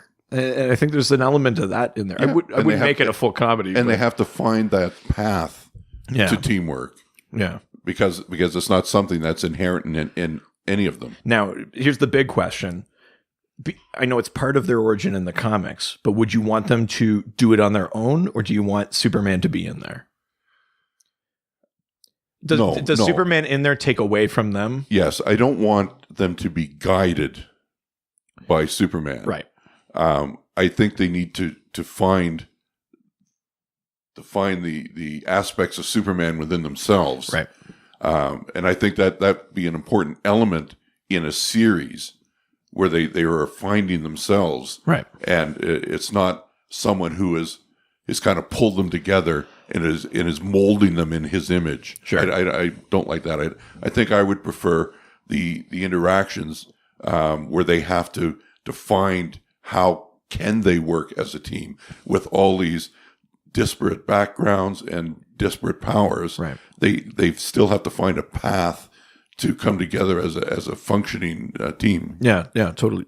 Richard, is there something you would want to see out of like a Legion live action thing? I think for me, like I want it to be sort of comedy-esque. Like I like the juxtaposing of this sort of like aw shucks, like sort of superhero like team, like the Silver Age sensibility. Yeah, but I'd like to put them into sort of a scenario where they're forced to sort of like be in a world that's not like that. So like what? Like a literal, like a fish out of water story? yeah, where they're Like sort they of go like to they go to the 21st past? century, Right. something like that. I think that would be that would be a really fun dynamic where basically they end up here and they're like, you don't belong here. You just don't fight any crime. Just stay over here. And then so they have to sort of like sort of similar to like the Teen Titans or something. Have to sort of. I wouldn't want to see it too comedic. Like even a dramatic movie, you need to have some light moments. Sure, yeah. But I don't want to see it too comedic because to me, the Legion is already like the poor relative of the DC, of the Justice League, and I don't want to see them diminished. Sure. By just making a buddy cop comedy out of them. I think there's maybe an interesting idea where you actually invert the thing that you're worried about with Superman. You know, if they come back in time, if it's like the idea that like we're going to come back and recruit Superman, we were inspired by him, but they end up like in Man of Steel, where Superman's like, I don't even know if I should save the Earth. Yeah. But then like but then they inspire him to inspire that. You know what I mean? Like if they become the guiding the guides, that might be like a fun kind of way to do that. That could be an interesting twist. Yeah. Nice. That's a good question. Yeah, absolutely. I've been trying to prepare for this next question because it's too much fun. Okay. Which is from Mallory Vanier. Oh, yeah. Trifecta is complete. Who asks, cast key characters. Always helpful to imagine who would play / voice a character as part of getting to understand them. Oh, I love this. Right. I mean, oh, God. Well, you've already mentioned it. I would not want to see just a panoply of well-known stars take on these roles. If this was going to be Tom Cruise is Brainiac 5. That's correct. If this was going to be like a live-action series, I would like it to be with relative unknowns. Sure. You know, because people are going to go into a Legion series or movies without any preconceptions of what it is, because the Legion is by and large unknown to a lot of people. So if you're going into a movie where you already don't know a lot about the characters, but now you see actors that resonate with you from the past roles, that's going to color your impression of the movie a bit. And also, I think just from having a fresh face or fresh faces just brings a better element to it. It's now you can use your imagination more on how these characters are, and you're not colored by your preconceptions of the actors in them. Yeah. I mean, totally agree. Cop out answer. Now we need to actually try to answer the question. I mean, I think the challenge is the other point of this, which is that they're meant to be relatively young. Yeah. You know, in a lot of these questions where it's like fan cast someone, like we tend to skew a bit older, I think, generally speaking. You know, we talked about Idris as Jon Stewart and stuff like that earlier. But like I don't even know that I have like the awareness of like. I've got it. Don't worry. Do you? Yeah. Okay. What if you like? Are you like scrolling like Disney Channel? Well, no, I'm not going that young. I'd say like 20s is what I'm. Sure, 20s, maybe early 30s. I think keep it younger, but not old. All right. Give me a couple. Who do you have? Bouncing Boy, Josh Gad. Too old. No, it's fine. Cosmic Boy, Josh Hutcherson. Is this all Josh's? No. Okay. Brainiac 5, Daniel Radcliffe. You know what? That one might be kind of interesting because Daniel Radcliffe is like, since post Harry Potter, he's done a lot of different things. I'd be kind of into that one, actually. I like that one. Saturn Girl, Emma Stone. Sure. Yeah. And Superboy is Logan Lerman. Who's that? The Perks of Being a Wallflower kid. Oh, okay. Interesting. Yeah. You know what? The Emma Stone one and the Daniel Radcliffe one. Yeah. Come on. Josh Gad is a big fat kid who's bounced around. He would do it so well. He would. I just think he looks too old. I think Bouncing Boy needs to be like 17. Okay. Then the fat kid from Spider-Man. Actually, that's great. The kid that played Ned. Yeah. I like that. Yeah. That's actually a good one. Yeah. I'm into that. Damn, well done. Damn, Daniel. Damn, Daniel. All right, let's move on. We're leaving. Where are we at? Twitter. We're leaving Twitter, heading on over to Instagram. Now we're going to Instagram, take some questions and answer them. Oh, I forgot that. Yeah, what the fuck's wrong with you? Sorry. Do it again. Yes, sir. We're going.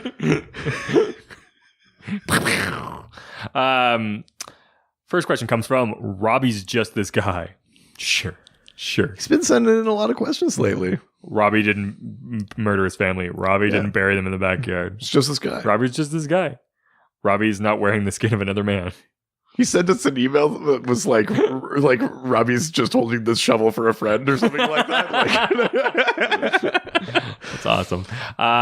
This is a good one. Robbie asks, Daxamites are known to be occasionally super xenophobic. Mm-hmm. Is Mon-El affected by this reputation? Interesting. I mean, he's not affected by it in some ways because Brainiac 5 has a serum that cures the lead weakness, and he only gives it to Mon-El. They're like, the rest of your race is like, we can't let them off this planet. So it's like they don't get the cure. So I mean, they trust Mon-El has proven himself enough with the Legion that they trust him. Yeah. I'm trying to think if I've ever read a story where like Mon-El shows up on a different planet and they're like, Daxamite? Like, and people get like edgy about it. I don't know that one springs to mind, but it's certainly an interesting idea. Can you think of anything? No, I can't, but I think the whole issue with Daxamites being xenophobic was kind of retconned in after Mon-El's appearance in the Justice League. So, or sorry, in the Legion. Right. So it's not something that was origined with Mon-El. So I don't think he came with that baggage. Right. Yeah. I mean, I actually don't think it affects Mon-El personally in the way that I don't really think it affects Sodam Yat, the Daxamite who becomes a Green Lantern. Yeah. But do Daxamites have a reputation galactically? You bet your ass they do. It's basically like, thank goodness they're stuck on that planet. Yeah, so I mean, I think it's more the story the other way around, that there are these two Daxamites who have distinguished themselves from the reputation of their race, that they've done something positive as opposed to being affected by the negative aspects of their culture. And I mean, I know they're Daxamites, not humans, but that's human nature. Well, yeah. I mean, not every Earth person is the same, and yet every Romulan's is the same, every Klingon's the same. That's right. Yeah. And now every Daxamite's the same. But no, there are it's a spectrum of people, and they happen to be on the good side of the spectrum. Earth has its own galactic reputation problem, which is like, you guys have too many people with too many powers, and you think that you're fucking saviors. Just like there's enough of a reputation issue there. Yeah. If anything, Mon-El's reputation is sullied by continuing to fraternize with Earth folk. It's true. Yeah. Nice. Next question comes from Iceman Customs. The Iceman Customs. We're going to trick out your ride and make it cool. Nice. Yeah. Who asks, who are your favorite Legionnaires? And just for fun, what would you call yourselves if you were asked to be members of the LOSH? Right. So this is a good opportunity. Like, are there Legionnaires that you like that we haven't mentioned yet? You know, and we've talked about some of the big ones. Sort of mentioned a couple of the ones that sort of maybe split what you would consider to be a complete power. Who are some of your favorites? Ultra Boy, because I like that idea that. Well, let's describe what his Ultra Boy is. has Kryptonian level powers, but he can only use them one at a time. So he has heat vision, which he calls flash vision. Yeah. He has X-ray vision, which is his penetravision. Yeah. He has super strength and vulnerability, but he can only use them one at a time. So thankfully for the Legion ring, he doesn't have to use his power of flight. Right. He can use the Legion ring power of flight.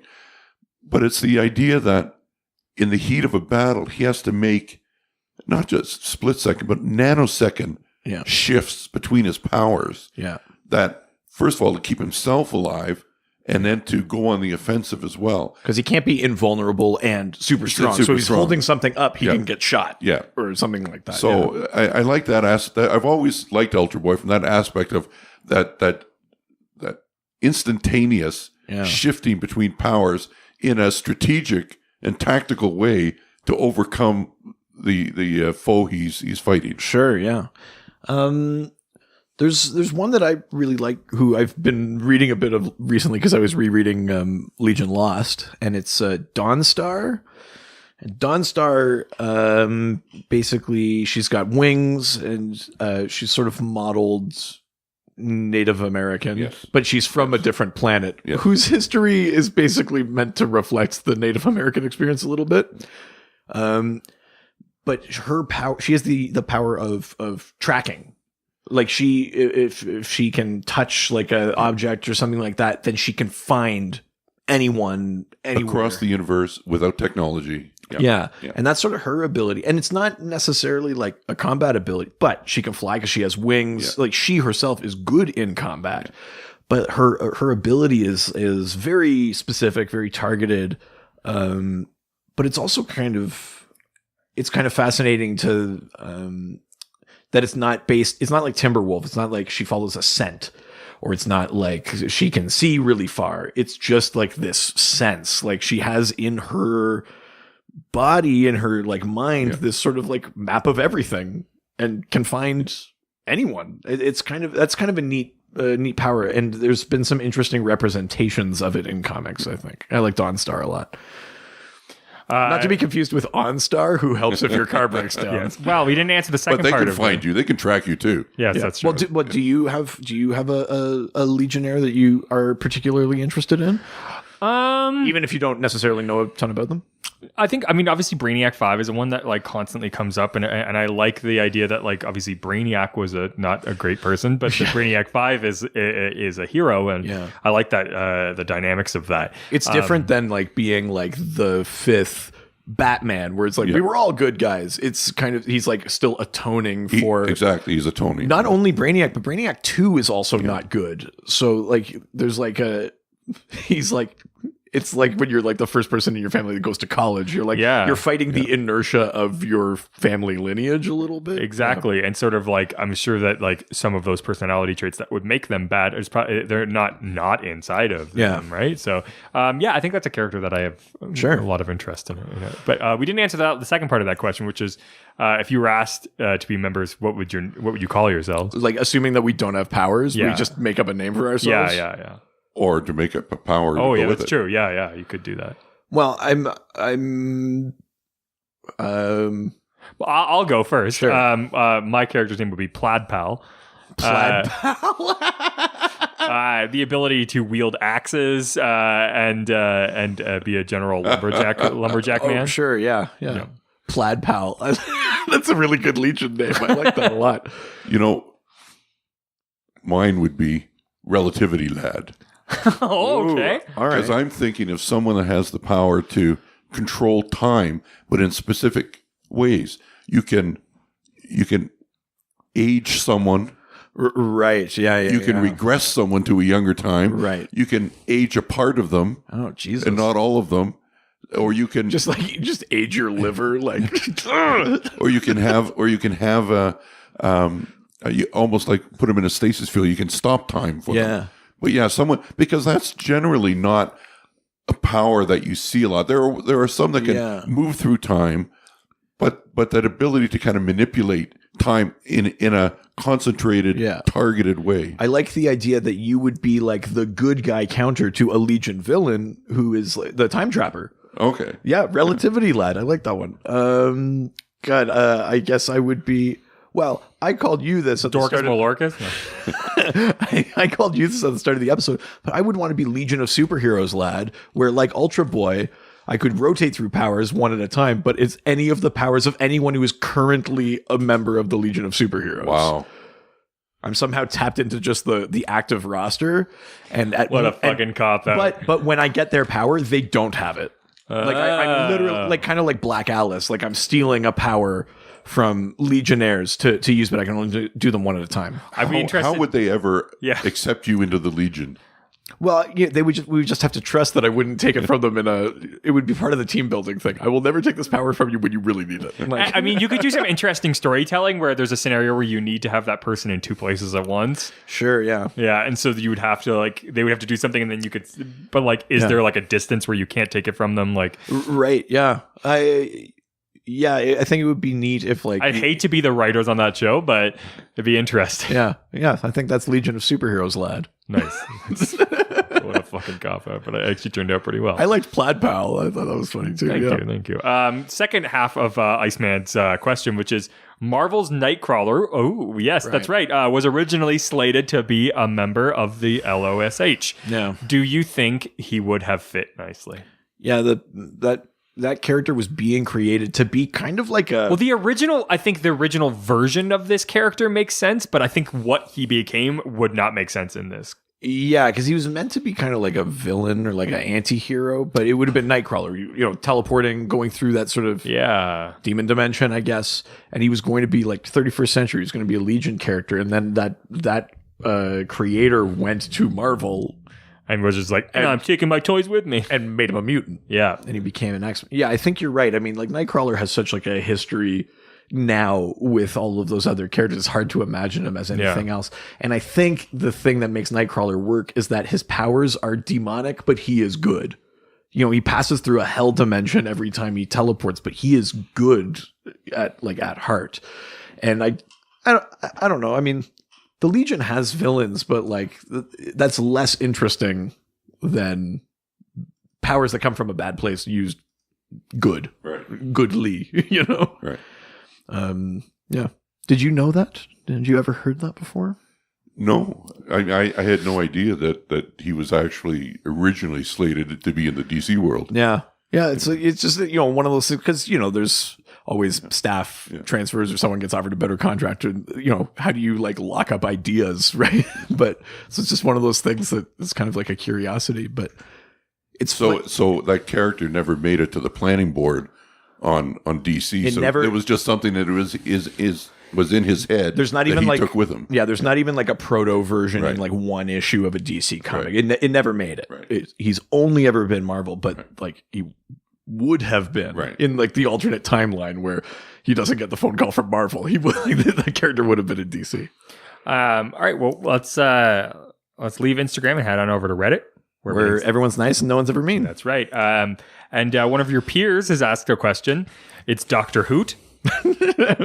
Yes, all of us doctors hang out. I figured. Doctor. Doctor Hoot asks, with all the various timelines and versions of the Legion, this may be a difficult question, but who do you consider to be the Legion's greatest enemy? Be it a reoccurring threat or just an extremely dangerous foe? Well, there are a few villains. The Fatal Five are a team of villains that the Legion comes up against a lot. Mm-hmm. And they're made up of the Emerald Empress, who has this thing called the Emerald Eye of Ekron that, like I said, has a bit of residual power from the Green Lantern Corps that does not exist anymore in that future. There is Tharok, who is a guy who had half his body destroyed, but then replaced with robot parts. So he's literally the left half is robot, the right half is organic, but it makes him more smart, and he's got smarter. It makes him more smart. I wish I had a robot hat. This makes more smart. Good. and strong and durable and that kind of thing. There's Validus on that team, who's this giant hulking monster with an exposed brain, and he can shoot psychic lightning, which you find out later he's the child of Saturn Girl, Telepathy, and Lightning Lad, Lightning. So that's Validus. He was sort of stolen from them as a baby and then sent back in time by Darkseid and all this kind of stuff. And then there's Mono on that team, who basically is he's an antimatter being, so he can disintegrate matter with an exposed hand, but otherwise he's in a containment suit.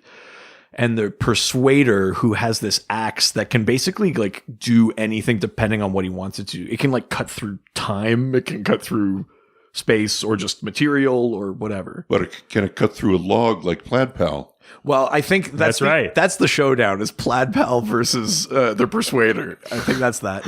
So the Fatal Five are big villains. The Time Trapper, who I mentioned, who is later revealed to be Cosmic Boy, becomes the Time Trapper, who is sort of like has like chronal manipulation powers. I talked about Universo, who is kind of a villain who ended up with a Green Lantern ring for a little bit. If I had to pick like greatest villain, I'd say it's the Fatal Five, because greatest villain of a team, it makes sense for it to also be a team. You know, that these are these criminals who organize and work together versus the heroes that organize and work together to stop them sort of across the galaxy. That would be my answer, but Time Trapper is probably up there. Isn't there Mordru the Wizard? That's one I remember from your comics. He's in there too. I mean, there's lots of Legion comics. There's a ton more that I'm sure I'm forgetting. But if greatest enemy, I'll say the Fatal Five as a team. Ooh, yeah. Yeah. That's nice. All right, let's head on to our last question, which is in the email. Check the email. It's just not even words anymore. Which is from Jesse PCP. Right. Puff cheek pastries makes lots of food, makes delicious treats for me. I wish I could cook. So what does he ask? Held that note a little longer. That was good. Than you. Jesse asks, as far as the Legion of Superheroes, who of our contemporary heroes have lineages that are part of the Legion? That's the first part of the question. There's a few. Right. So the next part is, what heroes or villains are you surprised do not have a family that is part of the Legion? And finally, which of our dial docs would fit best with the Legion? Right, sure. Well, lineage, the big one, I'd say is Brainiac 5. Yeah. I mean, it's not a lineage of heroes, but Brainiac is from our time, and then Brainiac 5 ends up in the Legion. Mon-El comes to the 21st century. He's like almost his own lineage, right? Because he has a whole history in the 21st century, independent of the Legion, where he didn't know who he was. Yeah, and they believed him to be a Kryptonian. Yeah, because he demonstrates the same powers. Yeah. Superman thinks that he must be Kryptonian. Yeah. They give him the name Mon-El, and then later, all is revealed. He's from the future. He's a Daxamite. All that kind of stuff. The Durlins, like we talked about, Durla is a planet that's referenced. The Durlins have a history, but Chameleon Boy is not like descended from a specific Durlin. It's nothing like you're a Durlin. It's nothing quite like that. Trying to think. Well, who?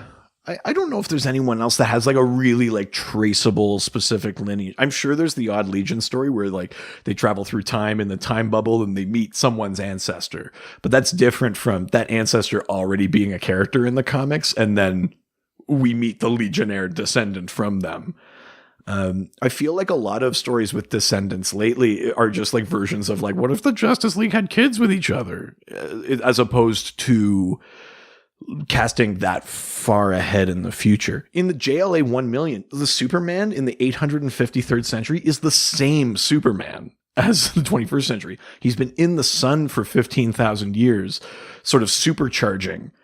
He's basically immortal. So there's not, even the other members of the super family like aren't there. He's just outlived everything, which is kind of insane. The Legion, for the most part, is pretty independent. Maybe that's part of the reason why it struggles with sales, because, you know, if you're already not familiar with them, if you're looking for those threads, like, are you Batman's cousin or are you whatever, like, you won't find them in the Legion. They're their own thing. Maybe that's part of the reason why they struggle in maybe a modern landscape where things tend to be a bit more connected. I'm probably speculating there, but that, I don't know. That makes sense to me. Can you think of anything else, or no? Because again, with the Legion being the poor relative in the DC universe, they haven't not only have they not focused on the Legion as much, but they haven't built those connections by and large from our time to the Legion's time. Yeah, and I mean, and there are gaps. Like I said, like in the 25th century, the Flash is a known entity because there's the Flash Museum. But then in the 30th century, there's not. So like, what happened in those 5 centuries? The Green Lantern Corps doesn't exist anymore. Yeah. So, I mean, you can consider that a lineage, like all the way to the Emerald Eye, that just that power continues from the Corps to the Emerald Empress. But like, that's not really the same thing. Which has always made it difficult to track like the Legion's timeline. Yeah. Because it's just there. Yeah. You know, and that's what happened when it was formed. It was just there. Yeah. It wasn't, other than wanting to model themselves on Superboy, there wasn't really anything from the 21st century that resonated or spoke to them. Yeah. Yeah. There's no statues to Batman. Right. We don't hear about the Amazons even or something like that on Earth. Like, yeah. And then again, you jump like hundreds of centuries to the 853rd century before you meet up with the Justice League Alpha, like this sort of like solar system Justice League where Aquaman is based on Neptune and like all this kind of thing. There's big gaps in that history. So it's definitely not like, it's not like a line of kings or something, right? Where like you follow like every generation until it happens, except with Brainiac 5. That's the only one. Yeah. Yeah. There's a final part of this question. Okay. Which of our dial docs would be the best fit for? Oh God. I mean, none of them are suitable. I was going through, thank God for Josh, because he puts in all the dial docs for every episode in the show notes. Yeah. So if you guys would go through there and you're curious, go back and look at some. I think your one from like episode 80 something was Morse Toad. Feels like it would be Morse Toad, right? I don't even remember what I said. Neither do I, but it feels like a character. It's a great pun, though. Yeah. I mean, the dial doc segment is where we come up with a random superhero, which is what we're going to be doing next. Dial H thing. Most of them are pretty shitty. I would actually say they qualify for Legion of Substitute Heroes status because they're not quite good enough to make the Prime Legion. Well, how about this? Since we're at the end of it and we've done the last question, let's try to come up with our own Legion of Superheroes heroes. Sure. Like, right. Okay. That wouldn't be us. It would just be a character that would make sense to be on the Legion of Superheroes. I can start us off. Okay, sure. I got to think of one. Yeah. I've got a character whose name is Frequencer. Okay, Frequencer. Yeah, who's like a British sort of like fancy chap who's got like the monocle and things like that, but is also from an alien planet where they only speak through replicated sound. So by like making knocks on things and by like and from doing that they have the ability to actually manipulate sound now. Right. So they can't make sound themselves, but they can make it by like hitting things. Like they don't have like a vocal cord. No, or something, but they can manipulate it with sound. So they can actually so much so that they can actually manipulate the like frequencies and the like low and mid, so they can take sounds and expand them or like make them lower. That's a very dangerous power because the fabric of the multiverse is based in vibrations. Exactly. So they really have the ability to. Interesting. That is somehow the best character you've ever come up with. That's really good. Yeah. It's not the first sound one I've ever done for sure, but it's probably like the third or fourth. You've refined the idea. Yes. Over time. Yes, I think I've got it now. Oh God. We're trying to think of like a good like Legionnaire, eh? Yeah.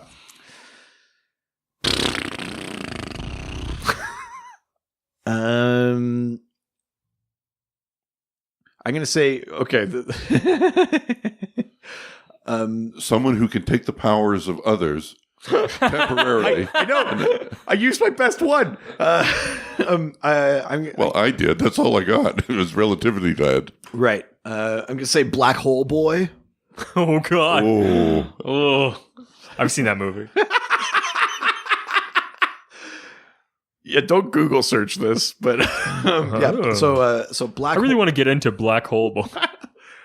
So Black Hole Boy, and I think the idea you'd play with not the gravity side of it, but like the idea in physics that maybe that's black hole's one word. How you get to other dimensions, or you come out somewhere else. So maybe he's kind of like a portal sort of he throws like what looks like a black hole, but you jump into it and you come out somewhere else, so he can sort of shoot portals. Oh, you mean Nightcrawler? Wormhole Man?